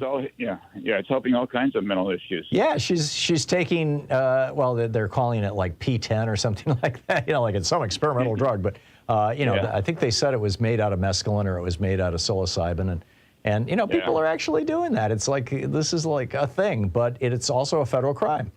And it should not be. So, and I do agree with you, Ken, that would be low-hanging fruit for the Biden administration. I think that, increasingly, as state after state decriminalizes marijuana or even makes it fully legal for recreational use, like we have here in Oregon, the pressure is building for that. I just can't figure out why he hasn't done it yet. I know. Yeah. Ken, thanks a lot for the call. It's good to hear from you. It's 27 minutes past the hour. We'll be back with more of your calls on the other side of this break. It's Talk Media for the sane among us. And yes, there are still some of us here. We'll be right back here on the place where despair is not an option.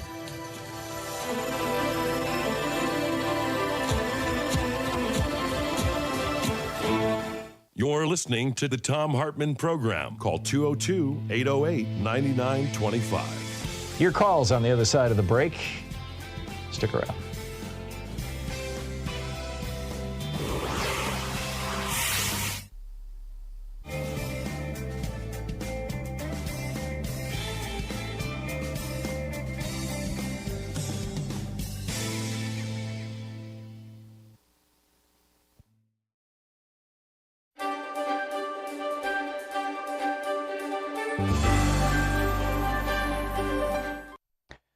Our book for the Thom Hartmann Book Club today is A Nation Forged by Crisis, A New American History by Jay Sexton. And I'm reading from the introduction. This is page 9. The quest for national security and global power, America's shifting position in the international economy, and fluctuations in immigration have made the United States the nation that it is today. Americans' foreign relations have been conditioned its history not only in their cumulative effects over the long haul, but also as a result of their volatility. In periods of crisis, America's position in the world has lurched in unexpected directions. For as inexorable as the rise of the United States appears in retrospect, there have been contingent moments in which the very existence of our nation was up for grabs. This is the essence of crisis. The world turned upside down, the known replaced by the unknown, panic reigning as people struggle to maintain their balance and shifts in the very ground beneath their feet. It came with a speed and ferocity that left men dazed, New York Times correspondent Elliot Bell wrote of Wall Street's catastrophic collapse in October of 1929. Quote, the market seemed like an insensate thing that was wreaking a wild and pitiless revenge upon those who thought to master it, end quote. Crises are contagious, spreading like viruses from one realm to another. It's not without reason that the word crisis was associated with medical conditions and health scares in the 19th century. Each of the periods under consideration in this book were less a singular crisis than a set of interlinked crises. A political crisis could trigger an economic panic, which in turn could intensify social conflict, and so on. As these pandemics spread through the body politic, crisis itself was normalized, becoming an almost accepted characteristic of an age. Just as foreign crises have spread to the United States, domestic ones have spilled across its borders, unsettling foreign countries and peoples, as well as reconfiguring America's connections to the world. Consider the fateful winter of secession that followed the 1860 election of Abraham Lincoln. The crisis over slavery that divided the Union into warring sections that led to a series of sharp reversals in America's position in the global system. The foreign capital that had rushed into the roaring American economy in the preceding decades suddenly began to flee. Indeed, more capital left the United States in 1860 to 1862 than came into it. Also a once-in-a-century occurrence.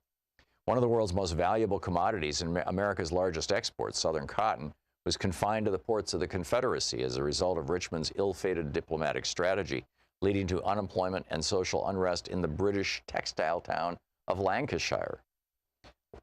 The most unexpected reversal was how the national security that the United States had attained after the war against Mexico in the 1840s was suddenly imperiled, with European powers encroaching once again upon the Western Hemisphere.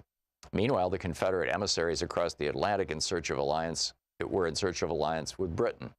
Our country, Secretary of State William Seward lamented in early 1861, after having expelled all European powers from the continent, now threatened to relapse into an aggravated form of its colonial experience, and like India, Turkey, China, and Italy, become the theater of transatlantic intervention and rapacity. A wider view of American history that looks beyond the nation's borders brings into focus not only the migration patterns, economic flows, and international rivalries that have connected the United States to the world, but also those rare moments in which the very existence of the nation was in question. Perhaps none was more pregnant with implications than the autumn of 1877, when the fate of the Patriots' bid for independence hung in the balance. Having proclaimed their independence to the world the previous 4th of July, their cause had stalled on the battlefield and in the diplomatic courts of the old world. I think the game is pretty near up, Washington privately confessed at year's end. To accomplish their independence is not quite so easy as to declare it, the British philosopher Jeremy Bentham haughtily remarked. But then a series of events forever changed the course of modern history. The stunning Patriot victory at the Battle of Saratoga in October, the drafting of the Articles of Confederation in November that, for all its limitations, further demonstrated the political resolve of the Americans. And most of all, the alliance signed with France in February 1778, which provided the Patriots with the resources, military assistance, and naval power that ultimately tipped the scales in their favor. There are comparable Saratoga moments in other crises in U.S. history, as we shall see. These contingent moments played out in their own distinctive ways, but are joined by a common denominator that has been curiously forgotten in our age of U.S. global power. Foreign states and people have played decisive roles in the critical moments of American history. As we make our way through our own era of global instability, In an unprecedentedly interconnected world, there's perhaps no more important lesson from the past to keep in mind. Crisis may beget crisis, Franklin Roosevelt said, as his administration transitioned from battling the Great Depression to entering the Second World War. But the progress underneath does not wholly halt. It does go forward, end quote. Like so many of Roosevelt's public statements, this one reveals a truth even as it conceals others. The United States came out on the other side of its greatest crises as a stronger and more efficiently organized nation, as Roosevelt suggested. The process of mobilizing resources to counter threats catalyzed innovations in political economy, such as the creation of a national financial system during the Civil War, and the economic reforms of the New Deal. The book is A Nation Forged by Crisis by Jay Sexton.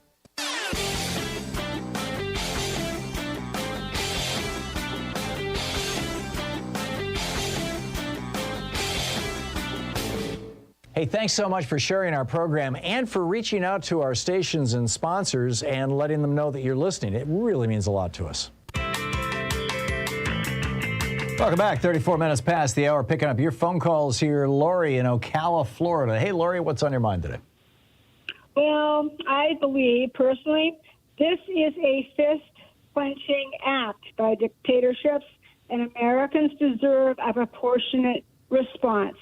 It is critical to get this right. Now is the time for the President of the United States to initiate a pro-democracy, pro-American plan.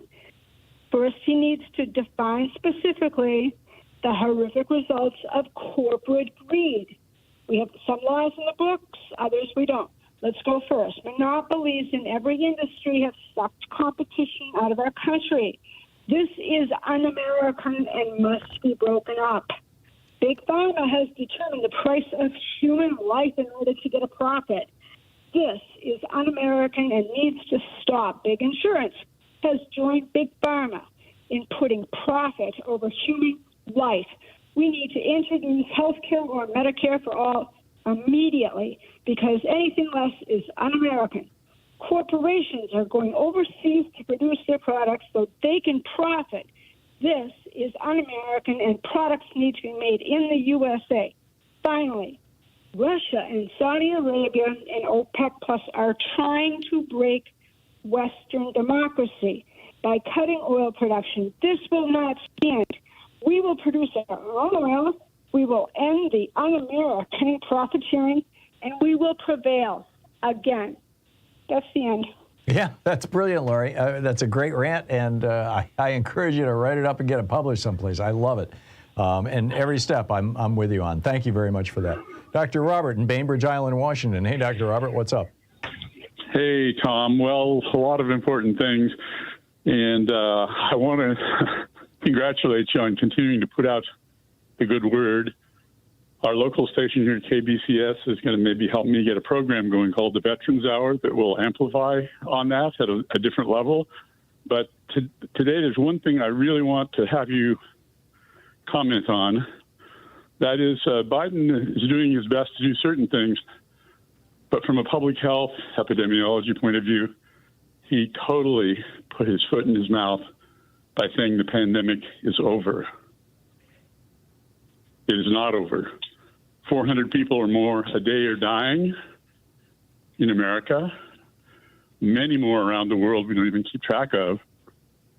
I'd like your comment on that.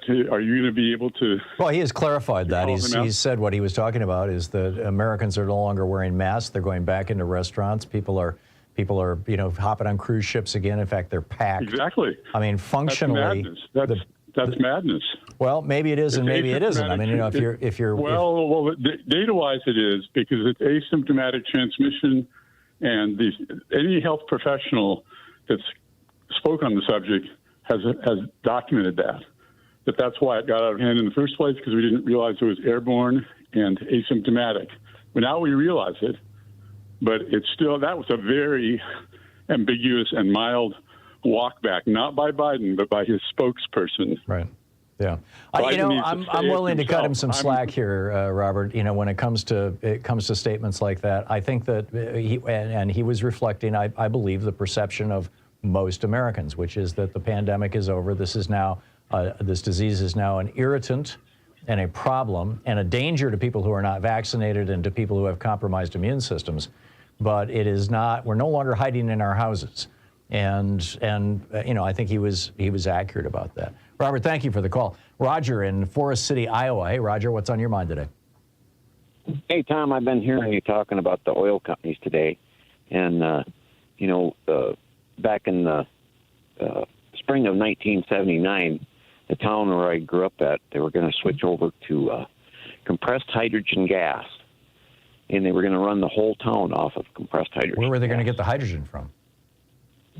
They were going to produce it right here in town. Through electrolysis? You know, everybody's... Or through cracking natural gas? Right.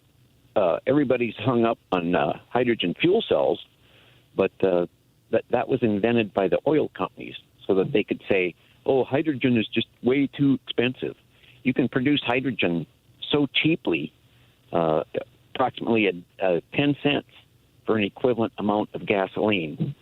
And if you use compressed hydrogen gas, you know, you can, it's almost like LP, and you could hook up a tank on your car and run it tomorrow. Yeah, I know. I mean, it's much cheaper and much more simple to use. And most people don't realize that hydrogen fuel cells were invented by the oil companies. No, I get that. Most of the hydrogen that's available in the United States is not produced by electrolysis, where you send electricity through water and break it in half. Most of the hydrogen in the United States is produced as a byproduct of manufacturing things out of natural gas, for example, making fertilizer.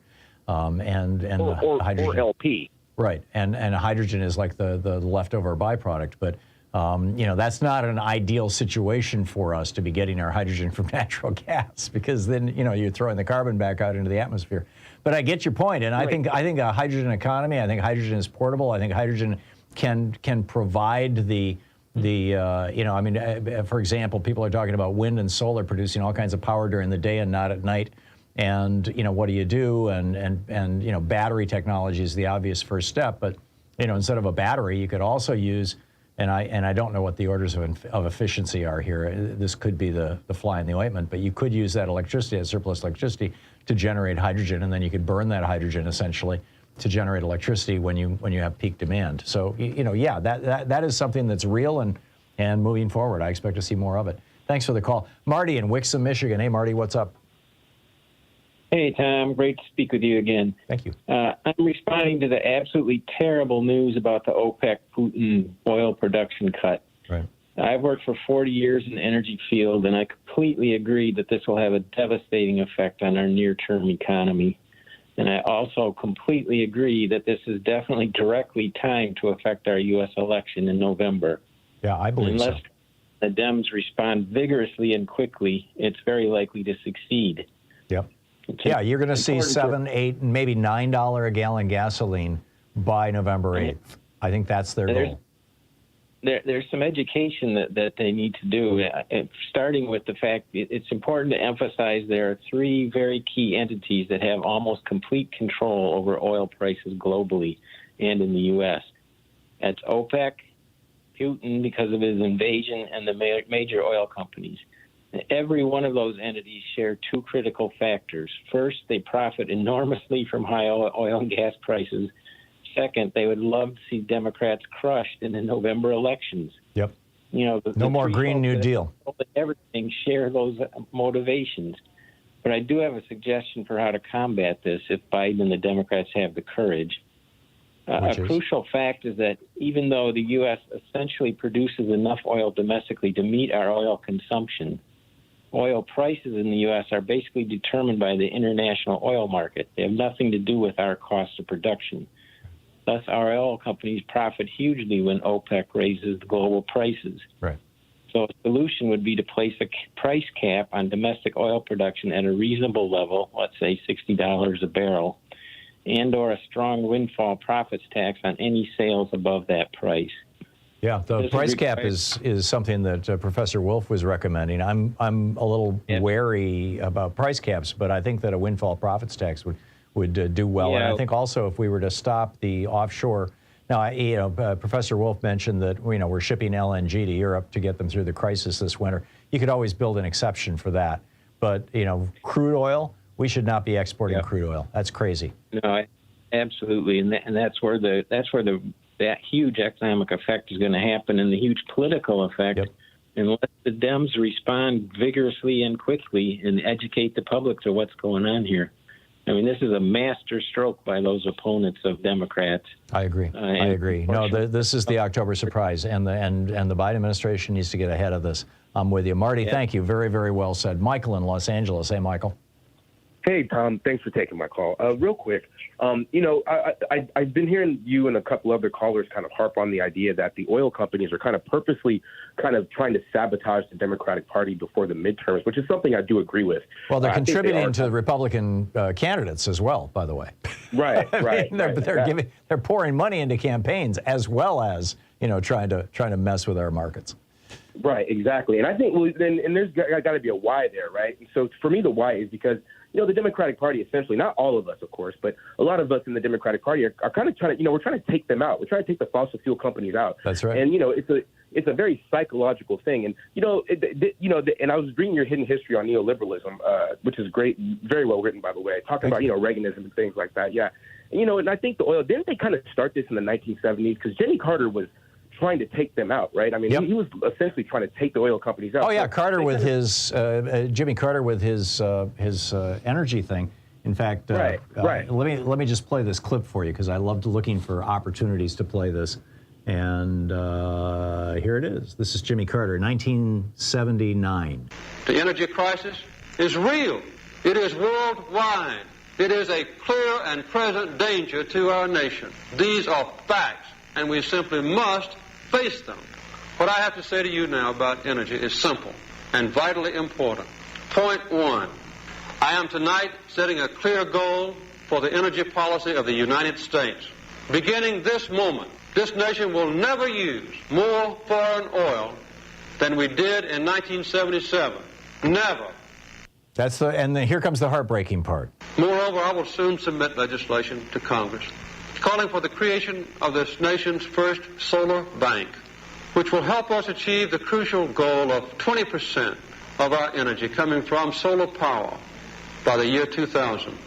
And Ronald Reagan came in on a tsunami of fossil fuel money and took those solar panels off the roof of the White House and completely changed American energy policy. And we've been stuck with Reagan's policies for 40 years.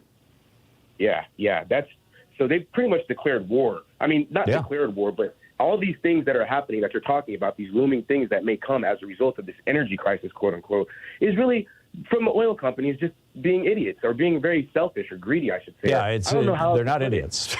They know exactly what they're doing. Yeah. I mean, they very much know what they're doing. But Michael, I'm with you, and I see this October surprise here as essentially a declaration of war against the Democratic Party in the United States and against President Biden.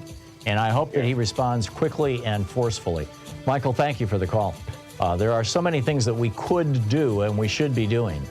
Whether any of them can be done, another question. We'll see how they play out. We'll be right back.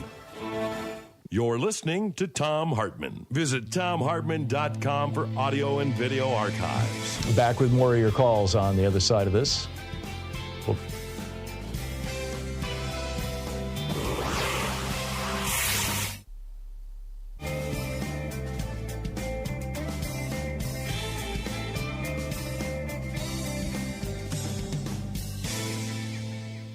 And welcome back. Ken in Los Angeles. Hey, Ken, what's up?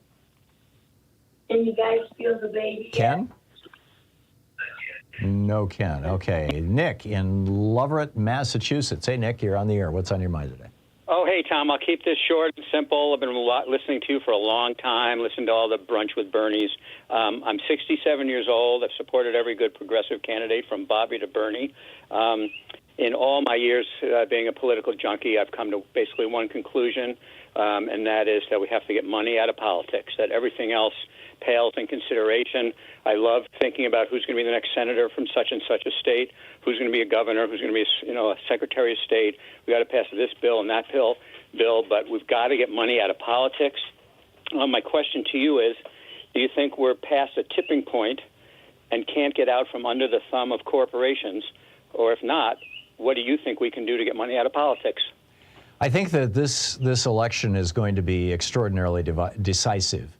And in that, if we can expand the Democratic majority significantly in the House and Senate, then there is a chance to pass House Resolution 1, H.R. 1, the For the People Act, which it didn't solve the problem of money in politics, but took a big bite out of it. I mean, a good 50% bite by regulating dark money, by undoing basically a number of Supreme Court decisions, by creating a mechanism for public funding of all federal elections.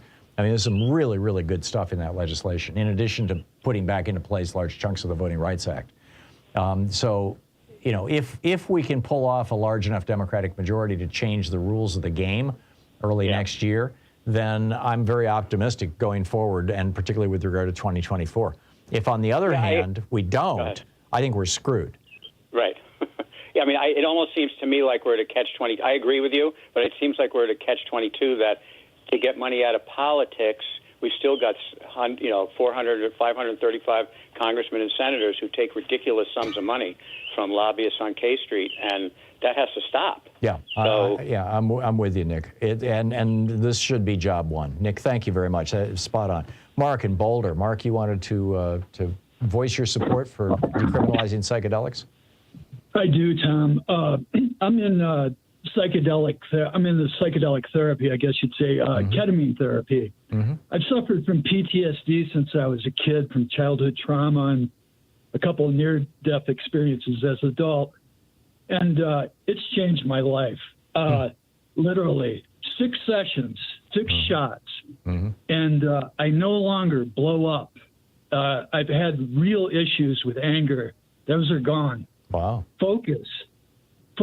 I had trouble remembering numbers. Now a car can drive by, I can tell you the license plate. It's amazing. Yeah. It changes the pathways in the brain to get around the places that are stuck in the brain, that are stuck in the fight or flight mode.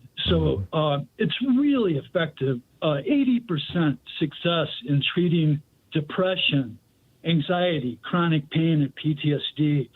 I was a big part. I was the kind of the Pied Piper of cannabis in Colorado in 2009. Started one of the first medical marijuana dispensaries and testified a lot. And I'm doing the same thing with psychedelics. I'm screaming it from the roof. I started a blog. That's great. IntolerantLefty.com. I appreciate it, Tom. Thank you. People have to try it. There you go. Mark, what was the website again? IntolerantLefty.com. IntolerantLefty.com. Sana.com. Okay. All righty. Mark, thank you very much. We'll be right back.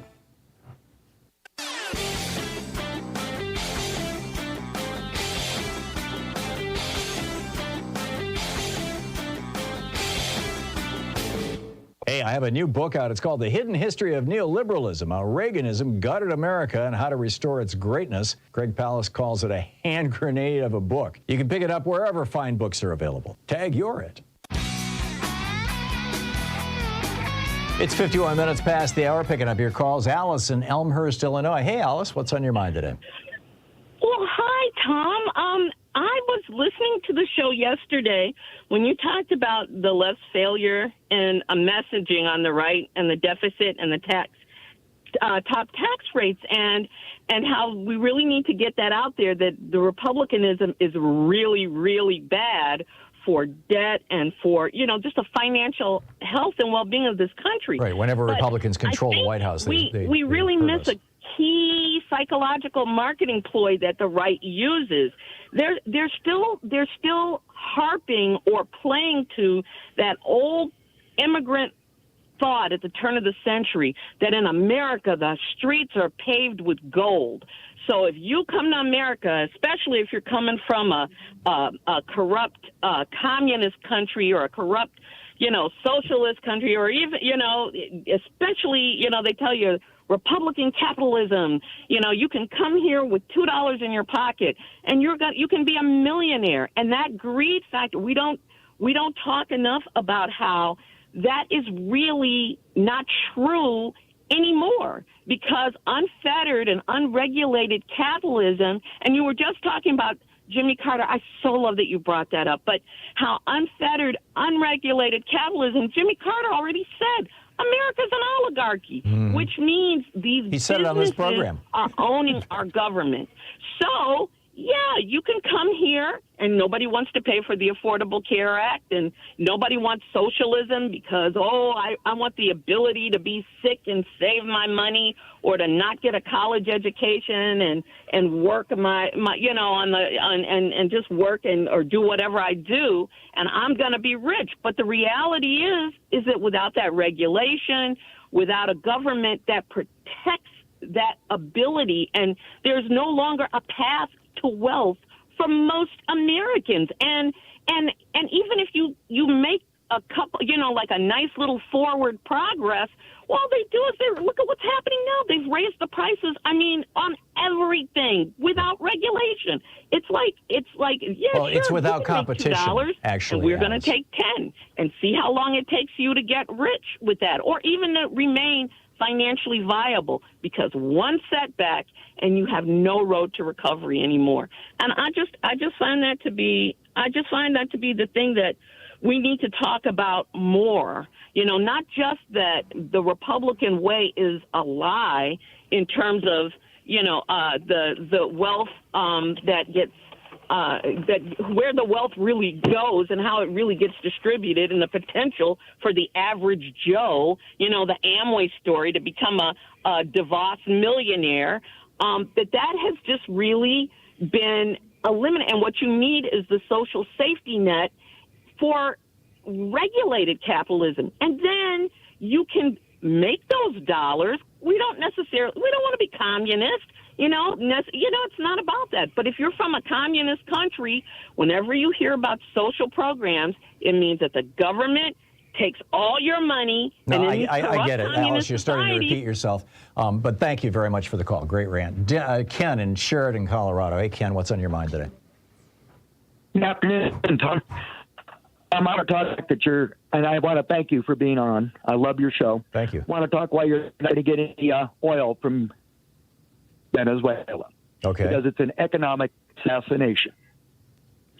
And the first thing I need to do is tell you a little bit about the Koch network of refineries he built. Actually, they never owned any of them. He used other people's money to build them. Mm-hmm. The first 3 were built in Russia during the Depression, and because he couldn't get anybody to finance him in the United States. That's why he went to Russia. The next one he built was Ontario, Canada, during the war years. Then after that, he was allowed to finance and build one in Texas. The next one he built was in Indonesia, and the final one was on the Dutch-owned island of Aruba. Yeah, these are all Fred Koch's projects you're talking. Off the coast of Venezuela. Right. So therefore what? And they have a refinery that can do oil 22 miles off their coast. It was shut down in 2003 for, quote, maintenance, and has not opened up since. Oh, that's interesting. Now, yeah, real interesting. Now, I worked in a company that supported the oil industry, and I was told by a petroleum engineer, as it comes to Venezuela, there is nobody in the world that will sell them new oil processing equipment. So they have to buy everything used. Right. Next thing is, Hugo Chavez, he sent 50,000 people to college in the United States to learn how to run a government. Only 3% of them returned. The rest of them were given HB-23 visas. Yeah. They stole the brain trust. Now, the companies that originally owned in Venezuela, one is Chevron, which is absorbed by Royal Dutch Shell, which is now majority owned by the Saudi Arabians. Wow. Okay, so, Ken, I'm sorry we're out of time, but thanks for the background. It's a fascinating story. Coming up in the next hour, Putin's now a cornered rat, and winter is coming. How is this going to play out? We got to come up with some puppy stories here. This is too much gloom and doom. You're listening to Thom Hartmann.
In addition to bringing you the Thom Hartmann Program here on Free Speech TV and Video Media Online, we also have a whole set of ways you can interact with us and tools you can use to spread the word about the importance of democracy and the threats to it in our republic. First, there's your daily homework. Sue Nethercutt puts together a daily email newsletter that has a link to every story I discuss on the air, so you can find my sources and you can share them with your friends. It's free and you can sign up at thomhartmann.com. Second, I publish my daily take every day over at the hartmannreport.com website. That's also free if you want the daily 5 days a week rant in your inbox. No ads either. Third, we have the podcasts. There's the free 1-hour version of our daily show that's advertising supported. You can find that wherever you get your podcasts normally. And then there's also the podcast of the entire 3-hour show with no advertisements, and that's available by subscription over at thomhartmann.com. So check them all out at thomhartmann.com and hartmannreport.com.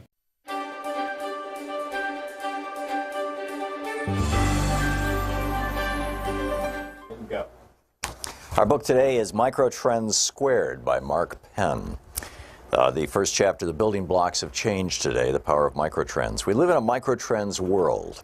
It's driven by granular, often opposite patterns of human behavior that seem small but punch above their size. We've identified these powerful patterns as microtrends, and the world is full of them. Together, they are the dots of a global impressionist painting that comes to life when you step back and look at it holistically.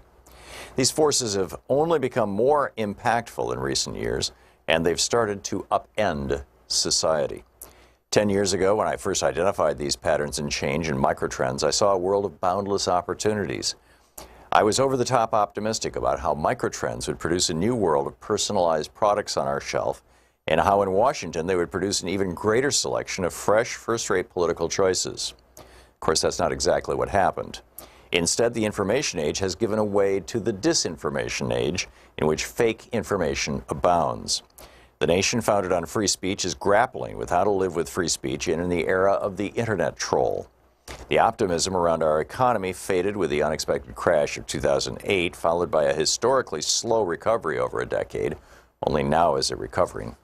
Unparalleled consumer choice is leading not to the growth of more startups, but to the dominance of just a few internet companies, which are amassing more and more power on the basis of data gleaned from willing but unknowing consumers. And the older generations, who in their own youth, led a rebellion, have now dug in their heels against the politics and culture of today's new generations. What makes the microtrend such a powerful tool in this moment is that it can unpack and explain changes that we're seeing that otherwise make no sense. On the surface, for example, the middle class can seem to be shrinking, and this is alarming. But it is only by digging deeper and seeing that education is driving more people into the upper classes that we can come to understand these overall statistics at a more molecular level. Often, two diametrically opposed trends are occurring at the same time, which would be invisible in the averages, but which leap out when understood as the result of a cauldron of microtrends. Today in politics, for example, there is no overall ideological shift. Instead, one group of moderates became more conservative and another group became more liberal, causing society to become both more liberal and more conservative at the same time, essentially canceling each other out. This increased polarization then produces even more gridlock and confusion. We can see similar tugs and pulls throughout society. While one group seeks more technology, another one wants to sit in the Amtrak quiet car. Some can't sit through a 6-second commercial. Others spend hours and hours binge-watching TV.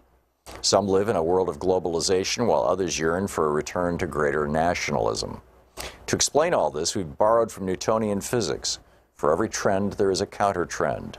It's human nature in the information age. Every move or desire in one direction seems to inspire a counter-move by another group in the opposite direction.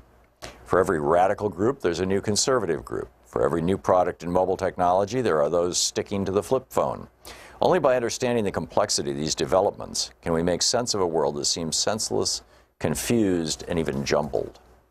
While in 2007, microtrends allowed you to navigate the changes of the day, now Microtrends Squared lets you better understand the emerging chaos as the seesawing of opposite forces fighting for dominance in the social, political, and cultural worlds. In the last decade, technology was able to exploit and even conquer the world of microtrends with its ability to customize products and our lives based on AI and big data. But even as these attempts have transformed our lifestyles, they've also led to some serious unintended consequences that have further clouded society. Microtrends disentangles many of these shifts and lies at the source of many battles for power that have disrupted our world today. As you'll see throughout this book, those ongoing battles will result in some very unlikely winners, losers, and shifts in the overall power match of society.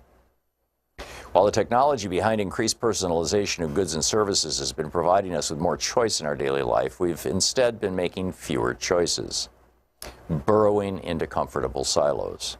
We expected that the advances in our ability to customize goods and services would open us all up to a new world of never-ending experimentation. A decade later, exactly the opposite has occurred, and our society has become increasingly polarized, with people finding choices they like and picking them over and over again. In 2007, Microtrends explained how the Starbucks economy had succeeded the Ford economy. In the Ford economy, you could have any color you wanted as long as it was black. The aim of industry was to mass-produce products at the lowest possible cost, and that meant standardization of goods. But the new economy of the 21st century was moving starkly away from that model, instead providing consumers with any color they wanted. The Starbucks economy was based on creating greater value through customization, even of simple products like coffee and tea. People everywhere became more individualistic in their tastes and were rebelling from carefully mowed lawns and white picket fences. The marketplace responded to these trends by allowing people to have it their own way, and they did. The theory was that more choice would result in a happier and more satisfied group of consumers. Variety would open consumers up to new experiences, in many ways bringing us closer together, allowing us to mix, match, and try out all sorts of new options. Something rather surprising happened, however, as consumers got more choice. The book Microtrends Squared.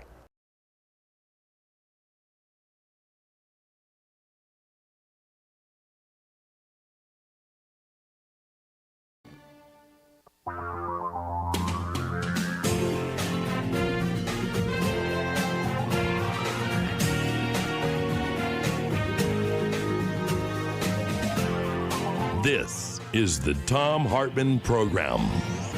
Welcome back to the third hour of our program. We started out talking about will Jerome Powell, Mohammed bin Salman, and Vladimir Putin throw the entire world into a depression. The piece that I published over at HartmannReport.com this morning, speculating that we have now seen the October surprise. You're going to see a $7, $8, $9, $10 a gallon gas in the United States, and just in time for the election. How real is the threat of civil war? We talked about that in the first hour of the program also. Professor Richard Wolff dropped by in our second hour and said that he thought the economic impact of this OPEC production cut, this 2 million barrel a day production cut, is going to be massive. And we talked about the various things that the United States could do in response to it. I have a list of what I think about 6 or 7 different things that we can, and in my opinion, should be doing, including stopping the export of U.S. petroleum products, which was legalized. It had been illegal since the 70s. It was legalized in 2015 as a sentence that got slipped into an omnibus must-pass spending bill that President Obama signed, and I don't think anybody even knew that it was in there. But it suddenly, hey, we're exporting oil from the United States now. We need that oil. We should keep it here. So we talked about that, and we also talked about what will Clarence Thomas do in the Mar-a-Lago case. It's getting very interesting. The Washington Post is following up now on, kind of to the topic of my rant this morning, which is that this OPEC Plus meeting is, in my opinion, designed specifically to punish President Biden and Democrats in the United States. Democrats want to get the United States off fossil fuels. Republicans want to maintain our addiction to fossil fuels. Mohammed bin Salman of Saudi Arabia is very pissed off at Biden to begin with because, Biden has not said, it's fine if you killed a journalist for the Washington Post. We're good with that, the way that Trump had said that. And also that, Biden is trying to get us off fossil fuels. And MBS's leverage in the world is basically because he owns the world's largest supply of fossil fuels.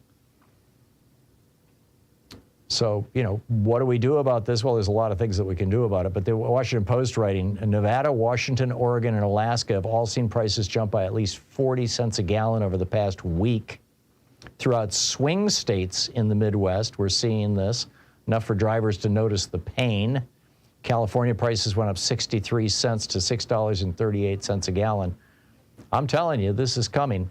We've got a major worldwide recession, perhaps depression coming as a result of Jerome Powell jacking up interest rates, and then every other country in the world having to follow his lead or see their currency devalued. And then now we've got this. And then on top of this, Putin is losing in Ukraine, and losing big time. The European Union is talking about, preparing for blackouts this winter amid a major energy crisis. Seriously, blackouts. And over the Daily Beast, Dennis Murphy wrote a great piece titled, "It's Time to Brace for Putin's Greatest Meltdown Yet." After a series of military failures and near complete abandonment of Kharkiv, Putin announces 300,000 people, and they're doing their draft and everything else. But so far, they haven't been able to get men into the battlefield fast enough. And they don't have enough uniforms. And we're hearing that a lot of these Russian soldiers are not getting paid, and they're pretty flipped out about it. And right? It's just, when they were initially sent into combat, the Russian soldiers, with tanks that had spray-painted egg cartons on the side that were supposed to look like armor plating, because, one of the oligarchs in charge of their defense procurement has been lining his pockets. I mean, this is what happens when you have a kleptocracy, when you have a government where everybody's on the take and it's whoever can steal the most. So, defeat for Putin is really not an option. If he gets beat in Ukraine and beat badly, that's the end. Excuse me. That's his political end. It could be, arguably the end of his life. It certainly will be a major challenge for him if he's defeated, militarily in Ukraine. I mean, this is how empires end. This is how dictatorships end. Is getting beat on the battlefield. And it's not even, oh, geez, you lost the war. Sort of like when Jerry Ford and Richard Nixon ended the Vietnam War. Or for that matter, Obama ended the war in Afghanistan. It's not even that.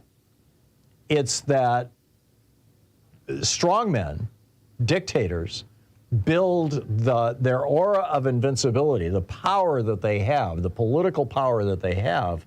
They build it around this belief, this widespread belief across society that they're always right, they never make mistakes, and they are invincible, that nobody can beat them. That they really are the supreme power, the one that we should all look up to. There's a certain kind of hero worship that goes along with it. And this is why these big dictators splash their pictures all over the media and paint them on the sides of buildings and things like that.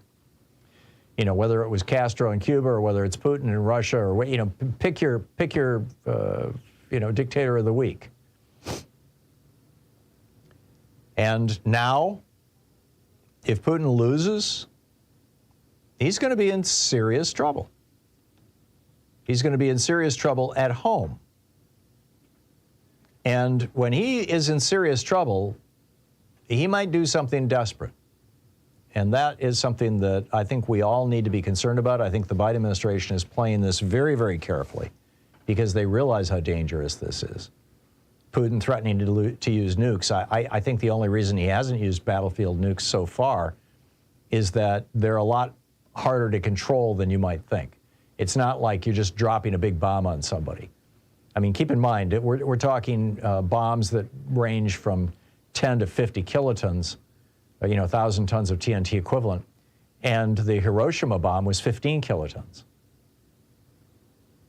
So when you've got an explosion that large, big enough to vaporize a city of 250,000 people, which is what happened at Hiroshima, then, and particularly when your country is downwind of that explosion, which Russia is, you have to think very seriously and very hard about what you're going to do. My one concern, I mentioned this on the air yesterday, I believe, maybe the day before, is that as the Ukrainians are reclaiming this territory around Kherson and in the northeast and also in the southeast, as they're reclaiming this territory, what they're discovering is that all the people have been moved out of the cities. They've all been shipped off to Russia. There's hundreds of thousands of Ukrainians now in basically Russian concentration camps. And the Russian children are being basically sold into the Russian adoption system. And so now you've got emptied cities that have nothing but Ukrainian soldiers in them, holding them. That, in my opinion, is the sort of target that Putin is looking for if he's going to use battlefield nukes. So it may be that if Ukraine takes a large enough bite out of one of these territories and occupies areas that are basically devoid of civilians, and it's just the Ukrainian military, that we could see the use of a battlefield nuke. And if that happens, all bets are off. That's Putin saying, you know, World War III is just fine with me. And then on top of that, you've got President Xi, the dictator of China, running for re-election this month. In another week and a half, I believe it is, the Communist Party of China is holding their big 5-year thing where they elect a new dear leader. And Xi has already changed the constitution. He was term limited at two terms, and now there's no term limits. He can be dictator for life. And he's just like Putin. He's pounding his chest. Only this time he's doing it not about Ukraine but about Taiwan. So I realize all of this kind of adds up to bad news. I made the joke as we were hitting the break coming into this hour that we need to talk about puppies. Well, I do have a puppy story. Dr. Oz in Pennsylvania tortured hundreds of puppies and killed them as part of his scientific research so that presumably he could sell, weight loss herbs on TV or something. I don't know. It's just, but that's not the kind of puppy story we really we need a sweet puppy story. I'm sorry, I don't have one right now. Maybe you have one. We'll pick up your phone calls on the other side of the break. We've covered a lot of territory in the 2.5 hours or 2 hours and 16 minutes of the program so far. We will continue. So stick around. We'll be back with your calls right after this.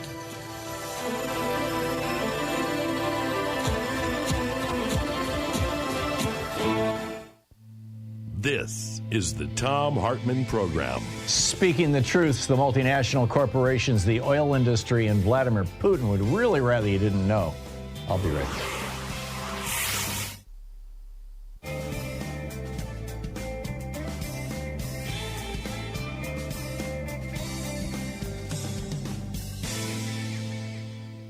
And welcome back. Jeremiah in Coalport, Pennsylvania. Hey, Jeremiah, thanks for listening on the Thom Hartmann app. What's on your mind today?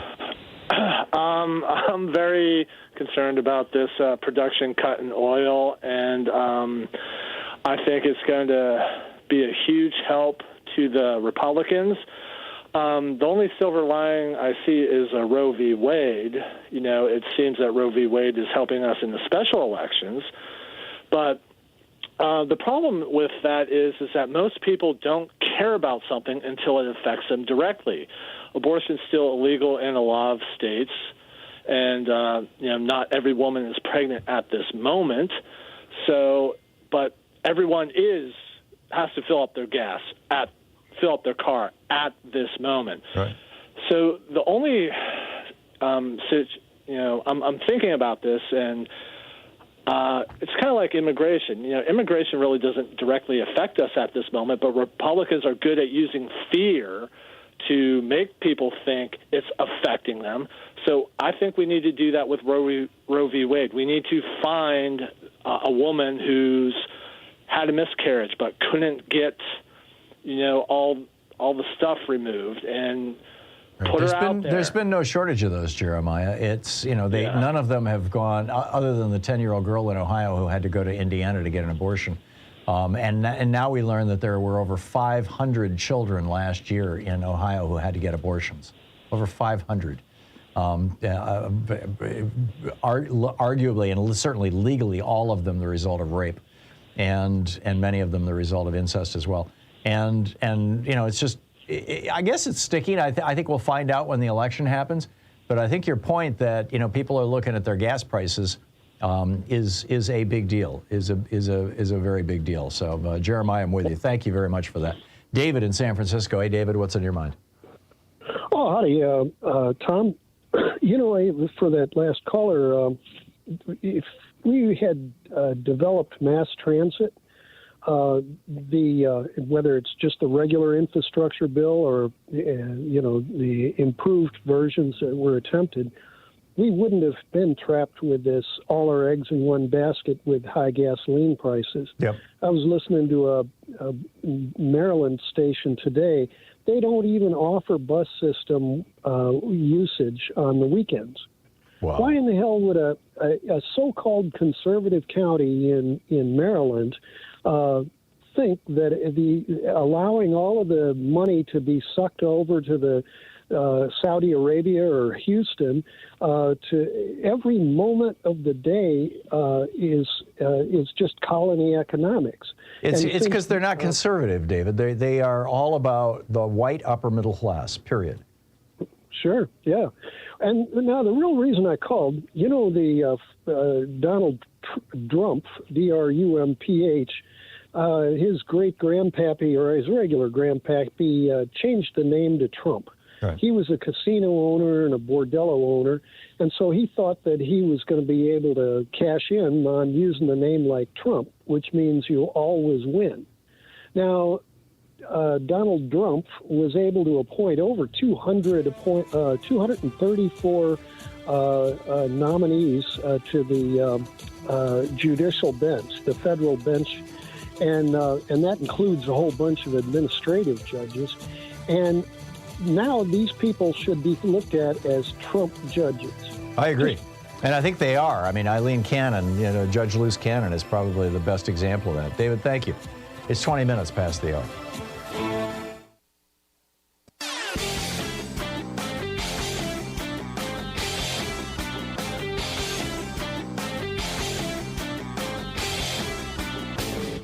Missed my opening rant today? It's usually published over at HartmannReport.com, where you can read it and share it with your friends for free. Check it out, HartmannReport.com. Are you feeling sad and depressed? Are you anxious, worried about the future, feeling isolated and alone? You might be suffering from capitalism. Symptoms include homelessness, unemployment, poverty, hunger, feelings of powerlessness, fear, listlessness, disenfranchisement, isolation, loss of identity, self-loathing, feelings of guilt, loss of free speech, incarceration, fines, suicidal thoughts, death, or revolution. Now, that's kind of the funny one, but the serious thing is that capitalism, unregulated capitalism, unrestrained, laissez-faire, neoliberal capitalism, no income tax capitalism, no regulation capitalism, does produce this kind of a crisis. And we need to acknowledge that. We need to, and thank goodness we are moving in the right direction, I think, back toward regulated capitalism like Franklin Roosevelt gave us, rather than the unregulated neoliberal capitalism of the Trump years. I got a video about this over at ThomHartmann.com. You can check it out. Tag you're it. Welcome back. 22 minutes past the hour, picking up your calls and your thoughts on all these issues. Gordon in Naperville, Illinois. Hey, Gordon, what's on your mind today?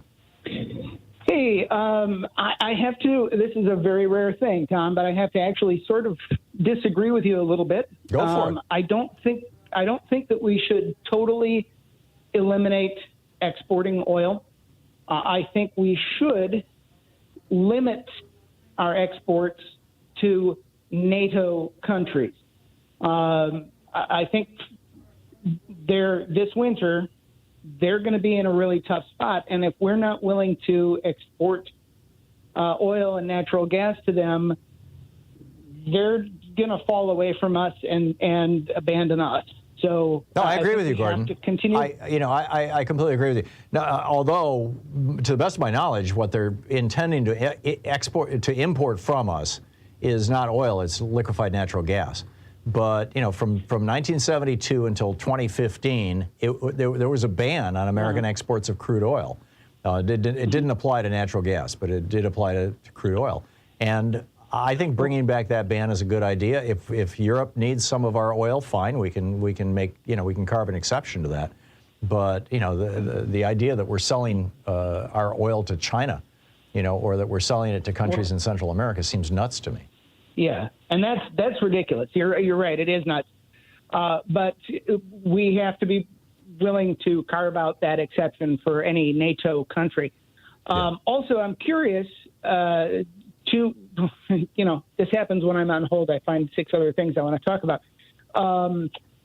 The Ukraine has applied for fast-track membership to NATO. Correct. How do you think that will affect, if they're given that membership, how do you think that would affect the war there? Is that going to sort of automatically draw us all in? It would, but it's not going to happen, Gordon. Neither Finland nor Sweden's application for membership have been acted on now because Hungary, you've got Viktor Orban, the guy that every right-winger in America loves, the dictator of Hungary, and Erdogan, the dictator of Turkey. We've got 2 countries in NATO that are not even remotely close to being democratic nations any longer. They're both kleptocracies. Okay. And they're both aligning themselves with Vladimir Putin and Russia. And they're both refusing to allow Sweden or Finland to have membership in NATO. And they will block the application of Ukraine. So it's. Okay. And go ahead. And does that require unanimous consent? Or just it has. Any one nation can block NATO membership, and that's what's going on right now. And I don't see that changing until or unless the government in Russia changes, and maybe abandons Turkey and Hungary, or maybe embraces them tighter. I don't know. We'll see how it shakes out. Okay. Gordon, thank you for the call. Last question. Yeah. If I could. Sure. If Clarence Thomas refuses to recuse himself, does that become potential grounds for impeachment since he is personally involved in the case? It could be. The problem is that, impeachment requires impeachment by the House of Representatives and then a trial in the Senate. Only one Supreme Court justice has ever been impeached. I believe that was Samuel Chase in the late 1700s, early 1800s, and he was not convicted by the Senate. He was not removed. So the odds of this happening are, in the approximate area of 0. And Clarence Thomas knows it, as does every other member of the Supreme Court. The big danger that they're facing, and I think that this is what John Roberts is worried about when he was talking recently about, and Elaine Kagan and Sonia Sotomayor also talking about how, although Roberts was doing a kind of finger wagging, how dare you talk down the court, and the other two are saying, wait a minute, our credibility, is that at some point, it's entirely possible that Congress will either move to regulate the court, or even worse, they'll ignore the court, or the administration would ignore the court. This is what happened in 1856. Well, actually, it happened in 1861 when Abraham Lincoln became president. He said, in 1856, Justice Roger Taney on the Supreme Court of the day ruled that every black person in America is now officially the property of whatever nearby white person. And Lincoln came along and said, well, we'll give you Dred Scott. Poor Mr. Scott, he gets screwed, but we're not going to apply your decision to anybody else. And similarly, Andrew Jackson did that twice back in the early 1800s. That's their big fear. Gordon, I got to run, but thank you for the call. You're listening to the Thom Hartmann Program. Call 202-808-9925. Back with your calls in just a moment. It's 27 minutes past the hour here on your media support group for We the People.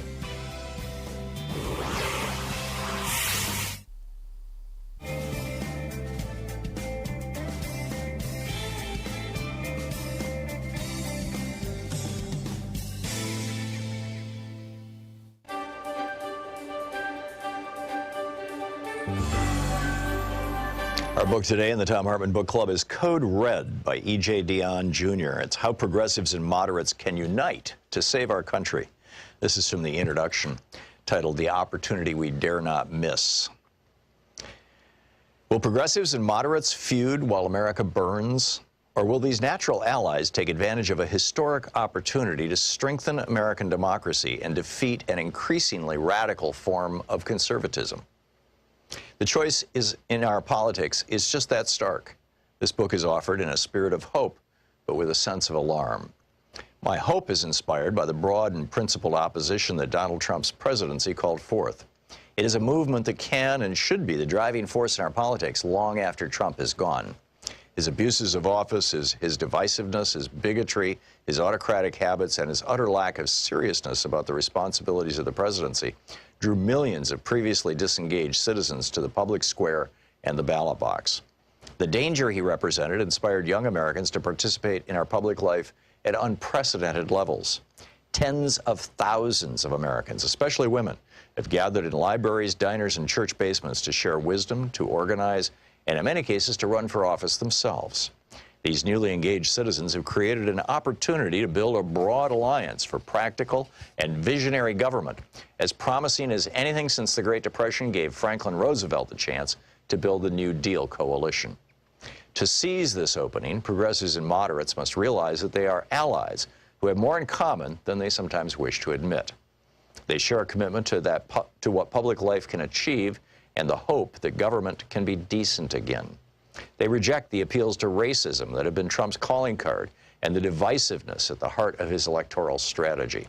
Together, they long for a politics focused on freedom, fairness, and the future. This new politics would be rooted in the economic justice that has always been the left's driving goal, and in the problem-solving approach to government that moderates have long championed. It's true that these camps often battle over whether the nation should seek restoration or transformation in the years after Trump.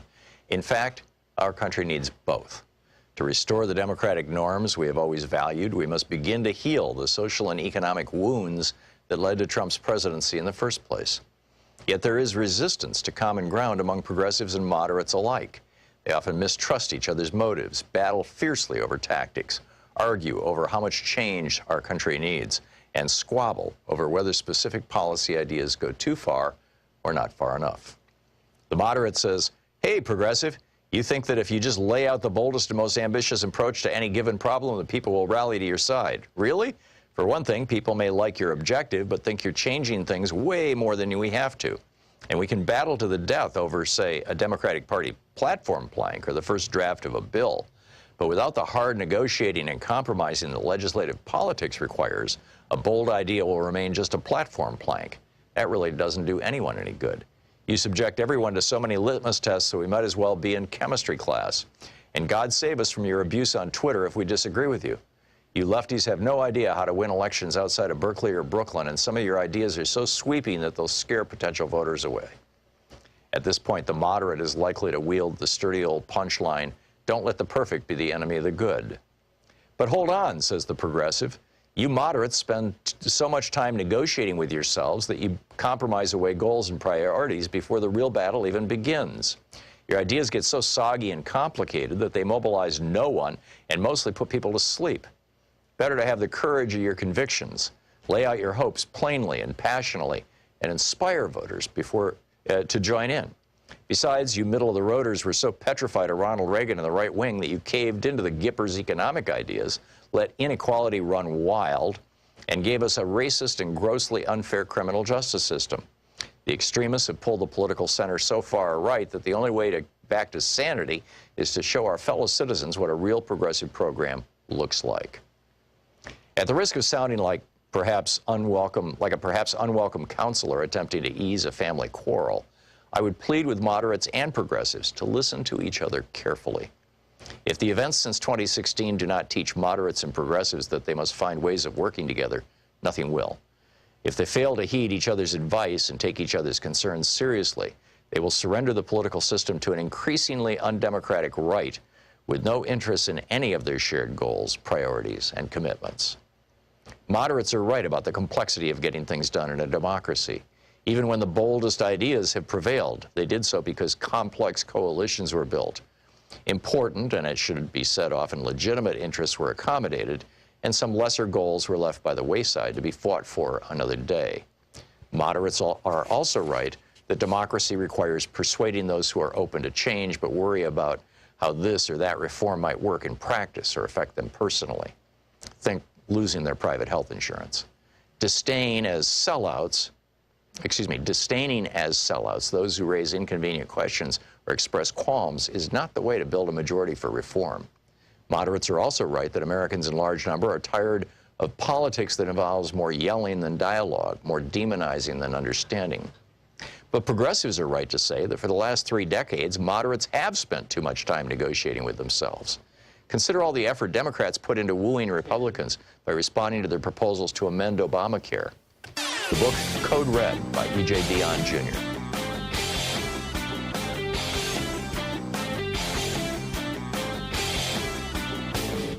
Our 1-hour free podcast recaps our show, and it's available wherever fine podcasts are found. And we have the full 3-hour podcast available over at thomhartmann.com if you want to really support our program. Our phrase for the day is narcissistic collapse. This is what happens when a person like Donald Trump with severe narcissistic personality disorder can no longer maintain the facade of their own greatness. When the lies that they have used to build this facade begin to disintegrate, they either implode, typically through drugs or alcohol or other kind of semi-suicidal behavior or even suicide itself. They typically either implode or, more frequently, they explode. They start blaming everybody around them or whatever institutions they can to deny that the collapse is their own fault. They cannot accept the blame. It's part of their narcissistic personality disorder. And instead, they go after the institutions or the people who are pointing out their failure. In the case of Donald Trump, going after the FBI, going after the courts. Look out. This is going to get really, really ugly. I've got a whole long video about it over at thomhartmann.com. Check it out. 35 minutes past the hour. Welcome back. Picking up your phone calls here. George in Cripple Creek, Virginia. Hey, George, what's on your mind today? Hey, Tom, how are you doing? You're right about Putin's army being in bad shape. You know, those 300,000 recruits he's drafting, most of them are arriving at recruiting stations drunk. They're rioting. And in one recruiting station, they killed the colonel in charge. I read about They're getting obsolete equipment. And about the same number have already fled the country. So they're voting with their feet. They don't want to fight a war in Ukraine. Yeah. Oh, Kazakhstan is now full of, Russian, Exactly. The Stans, exactly. They're being, the recruits are being issued obsolete equipment up to, they're up to 60 years old. How effective do you think they're going to be on the battlefield? Not very. Right. After he sent the tanks into battle, armored with egg cartons. I mean, right. It's like, well, wow. President Zelensky had a great idea. Pre-position crates of vodka where the Russian troops can find them. They all get so drunk they can easily capture them. They'll be out of combat. You know what I think, George, is one of the major things that is really hurting Putin right now is, and there has been very little reporting on this. I did a whole thing about it maybe a week or so ago where I played that clip of Hillary Clinton quoting George Washington. But Zelensky did the same thing George Washington did. During the darkest moments of the Revolutionary War, when the British were just treating American prisoners of war brutally, starving them to death, throwing them in these hellhole prisons, George Washington gave this order to always treat prisoners with care. Feed them, protect them, give them medical services, help them out, give them whatever they need. And the American Army did that. And what that did was it provoked an avalanche or a cascade or whatever the proper word is of British soldiers surrendering to Americans just to get the hell out of the war. I mean, who wants to fight a war to begin with?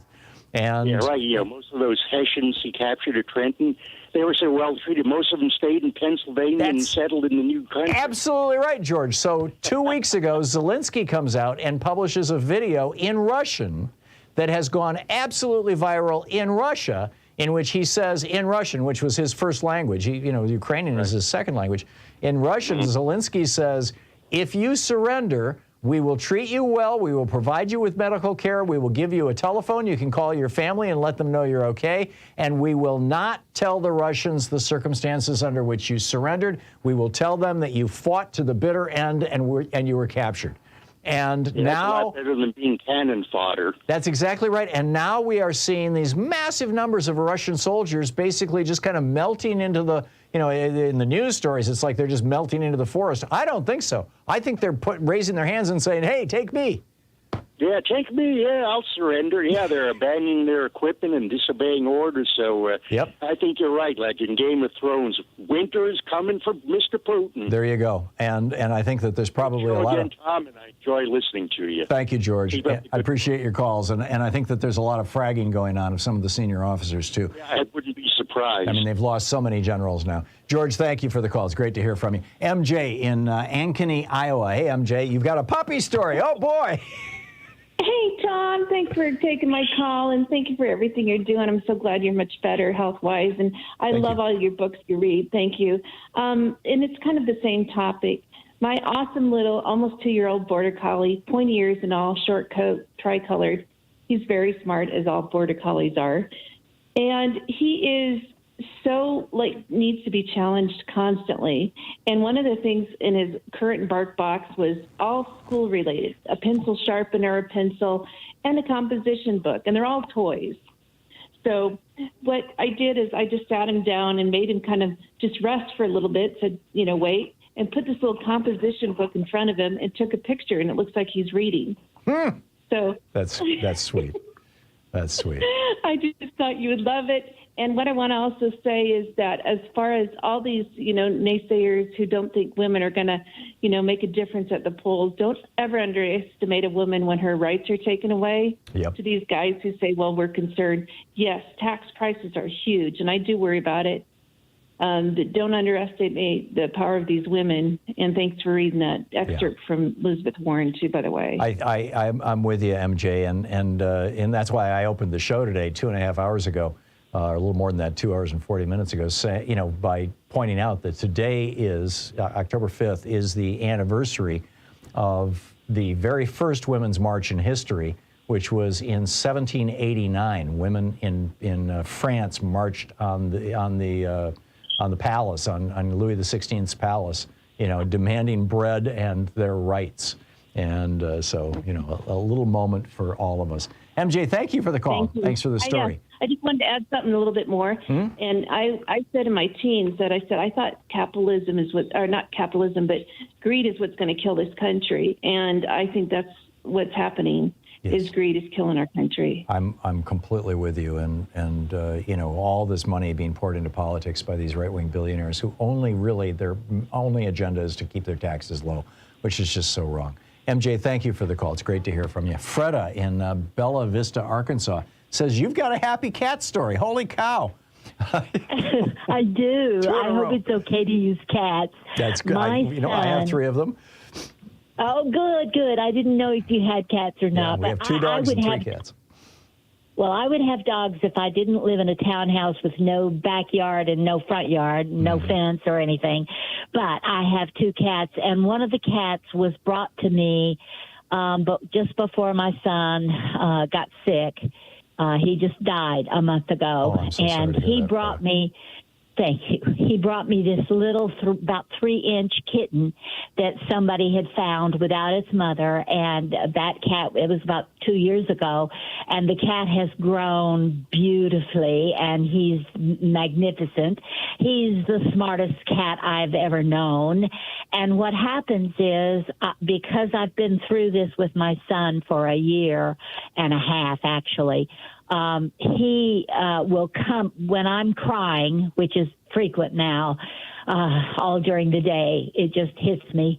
And he will come immediately from wherever he is, sit at my feet, and just look up at me with those huge golden eyes. And once I stop crying, he leaves. Oh, isn't that sweet? So you have a support cat, Freda, and that is so sweet. I do. Oh, and I called you a while back because I didn't get you, but I left a message for you that I hope you got. I so love this show and you and everybody on Free Speech TV. I watch it all the time. It's all I watch. And I'm really concerned about your safety. And that's what my message was that I called earlier for, because I hope I mean, you're a very, very, very smart man, but I hope that you're taking care of protection for you know, I don't know if you've got a bodyguard or not. We're but all you doing need everything one. we can, Freda, and I just have to leave it at that. I don't want to discuss it beyond that. But Freda, thank you for the call. It's so nice to hear from you, and what a great story about your cat. Thank you for the call. Kevin in Mason, Ohio. Hey, Kevin, what's on your mind today? Oh, thanks, Tom. Wishing you a wonderful day of atonement. Thank you. Otherwise known as Yom Kippur. Yeah. And atonement is what we need. I think a word needs to be said sometimes in terms of our energy crisis about conservation, which Jimmy Carter was big on. I've slowed down when I drive. We've cut out trips that we don't need to take. We live with our daughter and her husband. I'm kind of in charge of turning lights out. We have to do what we can. Mm-hmm. I'm calling because my wife got this thing in the mail. Tim Ryan and the Democrats squandered millions of tax-funded COVID relief on frivolous projects for the elite. And this is at the bottom, the fine print, paid for by Senate Leadership Fund. That's Mitch McConnell's super PAC. Exactly. And it quotes, it says, Tim Ryan's reckless spending benefits out-of-state elites while you pay the price. $15 million for a soccer stadium in New Jersey, $2 million for a ski area in Iowa, $200,000 to preserve 18th century French operas in D.C., $140 million. I get the point, Kevin. Where I mean, what do you do? I looked for the references. Associated Press, March 23rd, 22. I can't get Associated Press to bring up anything like that. Right. Mitch McConnell and his super PAC on a regular basis engage in what could only charitably be called deceptive advertising.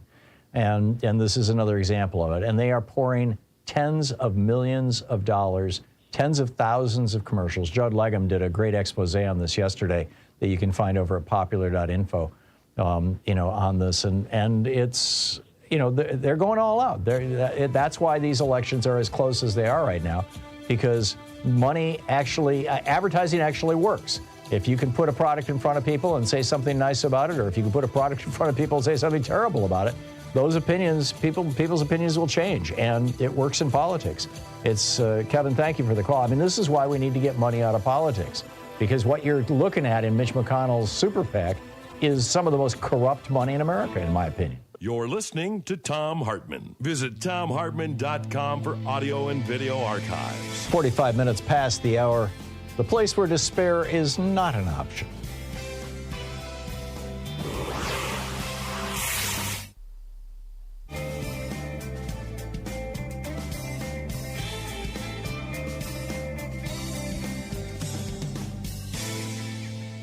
And welcome back. Josh in Norway, Maine. Hey, Josh, what's on your mind today?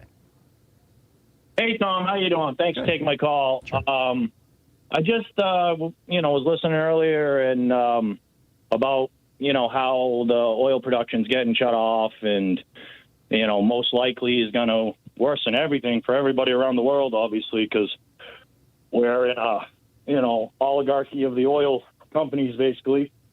But my thought was for a solution, which I know, once again, sometimes I've heard this brought up to you, and you kind of look at it as like maybe, you stoners. But anyway, and I know you probably know the history of hemp in the United States and around the world, but why don't we start changing some, climate change? Every product made from fossil fuels can be made with hemp product, basically. Hemp has become a major product in the Midwest, across the Dakotas in particular. It's a major product now. It is in Canada as well.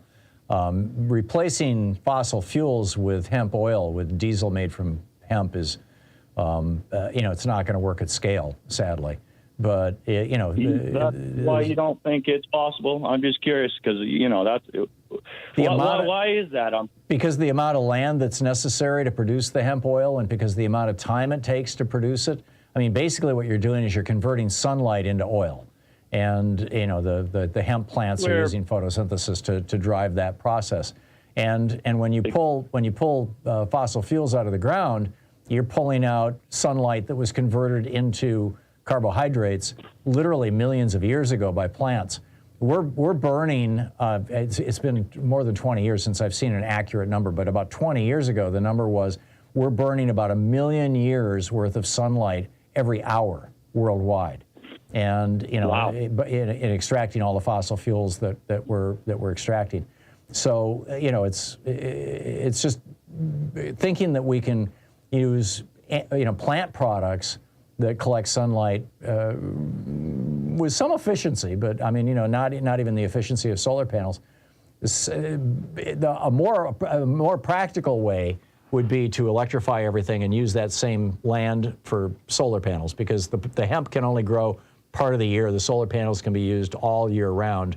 You know, the hemp is producing a limited amount of fossil fuels and things. That said, I mean, you know, there's a lot of byproducts and secondary products that can come out of hemp. It's a great way to make paper. Hemp regenerates much more rapidly than trees do. Grows much more rapidly. Great way to make textiles. Yep. Plastics. Yep. And I'm not trying to step on your thunder, and I actually appreciate you kind of enlightening me, obviously, because that's something that's kind of been in the back of my mind for a long time, because I look at it as, you know, back in the day, if you own land, the government forced you to grow hemp. Obviously not for fuel, but for other products. Well, yeah, it was used for paper mostly and industrial products back. I believe. But also, I guess that's the thing. I'm like, it seems like you know, obviously sounds like it's not feasible, unfortunately, at this point. But not to replace fossil fuels, but you know, it's a good adjunct. Right, maybe could remove some of the byproducts, I guess. But on the final note, like, it also brings the carbon out of the air back down into the earth. That's the number one, probably, like, biggest thing that would help as well. There you go, Josh. Thank you very much for the call.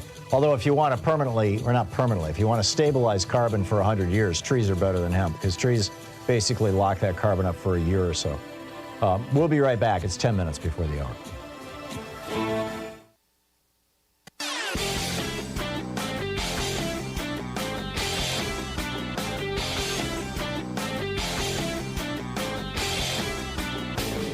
Hey, I have a new book out. It's called The Hidden History of Neoliberalism, How Reaganism Gutted America and How to Restore Its Greatness. Greg Palast calls it a hand grenade of a book. You can pick it up wherever fine books are available. Tag you're it.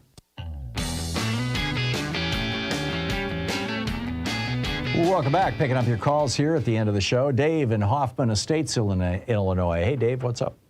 Hey, Tom. Before I get into my thing, I want to bring up to you is when you were talking with the other caller about the Russians surrendering, if you ever read about when Russia attacked Finland in the 39-40 war, they captured a whole bunch of them one time just by cooking. You know, the Russians were being fed like hardtack and stuff, and the Finns were out there with stews and stuff like that, and the smell just drove them crazy that they came and surrendered. You know? Really? I didn't know that story. That's a great one, Dave. Yeah, if you ever get a chance, read that 39 Winter War. But what I was going to talk about, I mentioned to your screener, I don't know if you were out on the area at the time, right after Katrina and that, because I used to listen to the late Ed Schultz when he was still with Air America, I believe, at the time. And he wasn't, I don't think CPT was yet, they were getting ready to, but I don't think they were viable yet. But anyway, he had brought up back then the idea after Katrina about, like, for Houston or whatever, people in Houston, to adopt a family for all these misplaced people and stuff like that. And, you know, maybe something like that could get regurgitated again, because, like, they're talking about these, like, at Fort Myers and stuff, how these people are right now getting hungry already. And they've lost everything. I mean, they've lost their homes, they've lost their possessions, they've lost everything. It's hard to even imagine, you know, that happening. Oh, I know. To you. And they showed in pictures. It just looks like that thing the day after or whatever. Yeah, it's like a bomb fell on some of these communities. It's just there's nothing left but house foundations.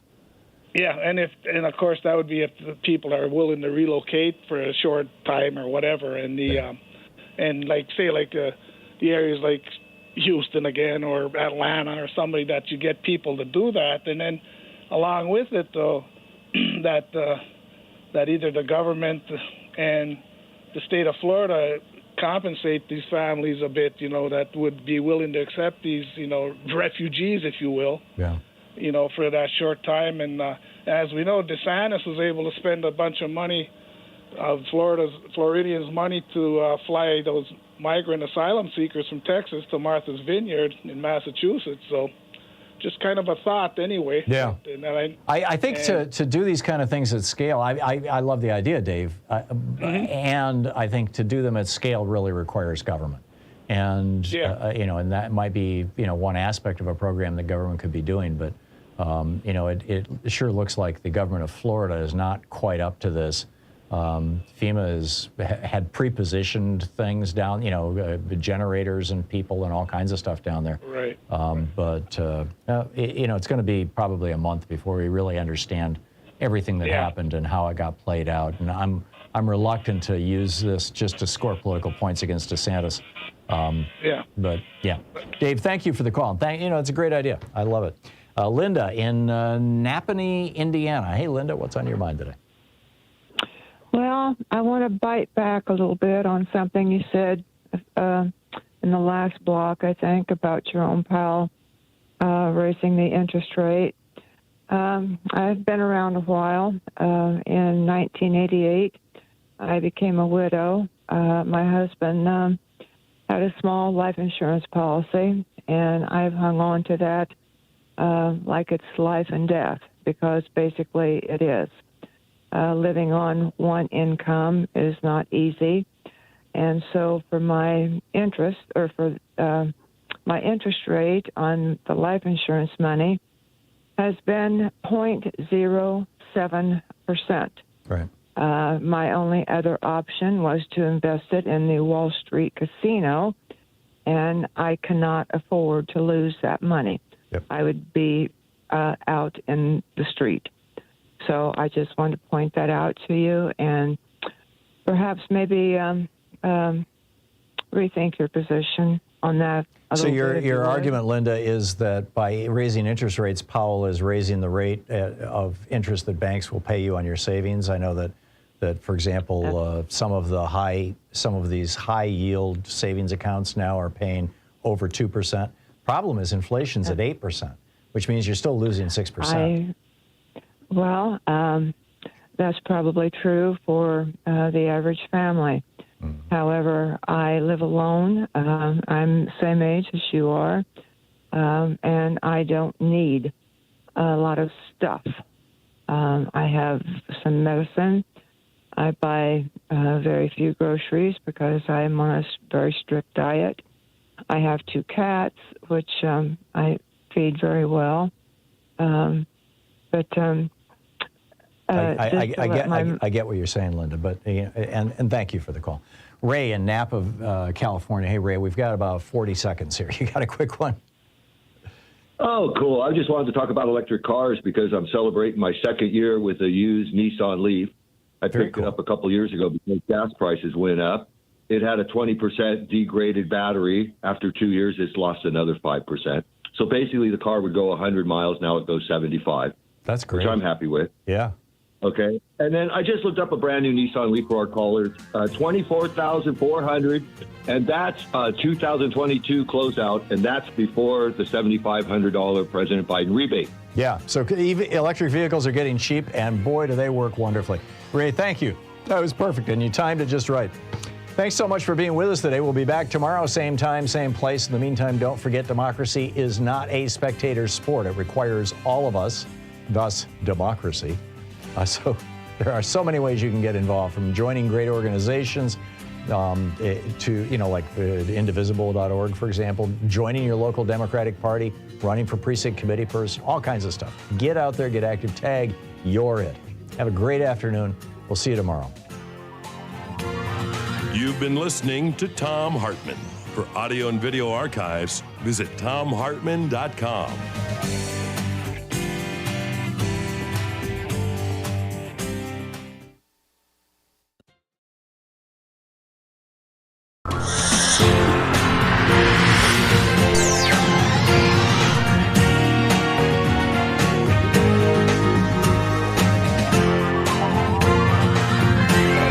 We say fight back!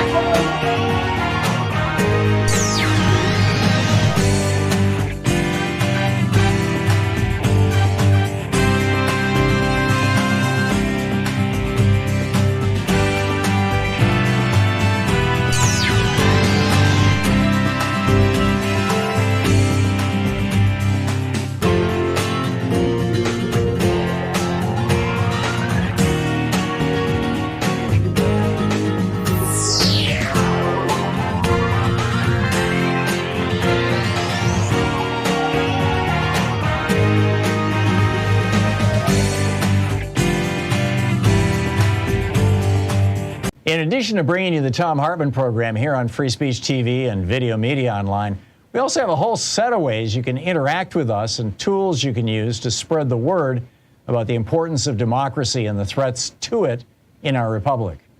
First, there's your daily homework. Sue Nethercutt puts together a daily email newsletter that has a link to every story I discuss on the air, so you can find my sources and you can share them with your friends. It's free and you can sign up at thomhartmann.com. Second, I publish my daily take every day over at the hartmannreport.com website. That's also free if you want the daily 5 days a week rant in your inbox. No ads either. Third, we have the podcast.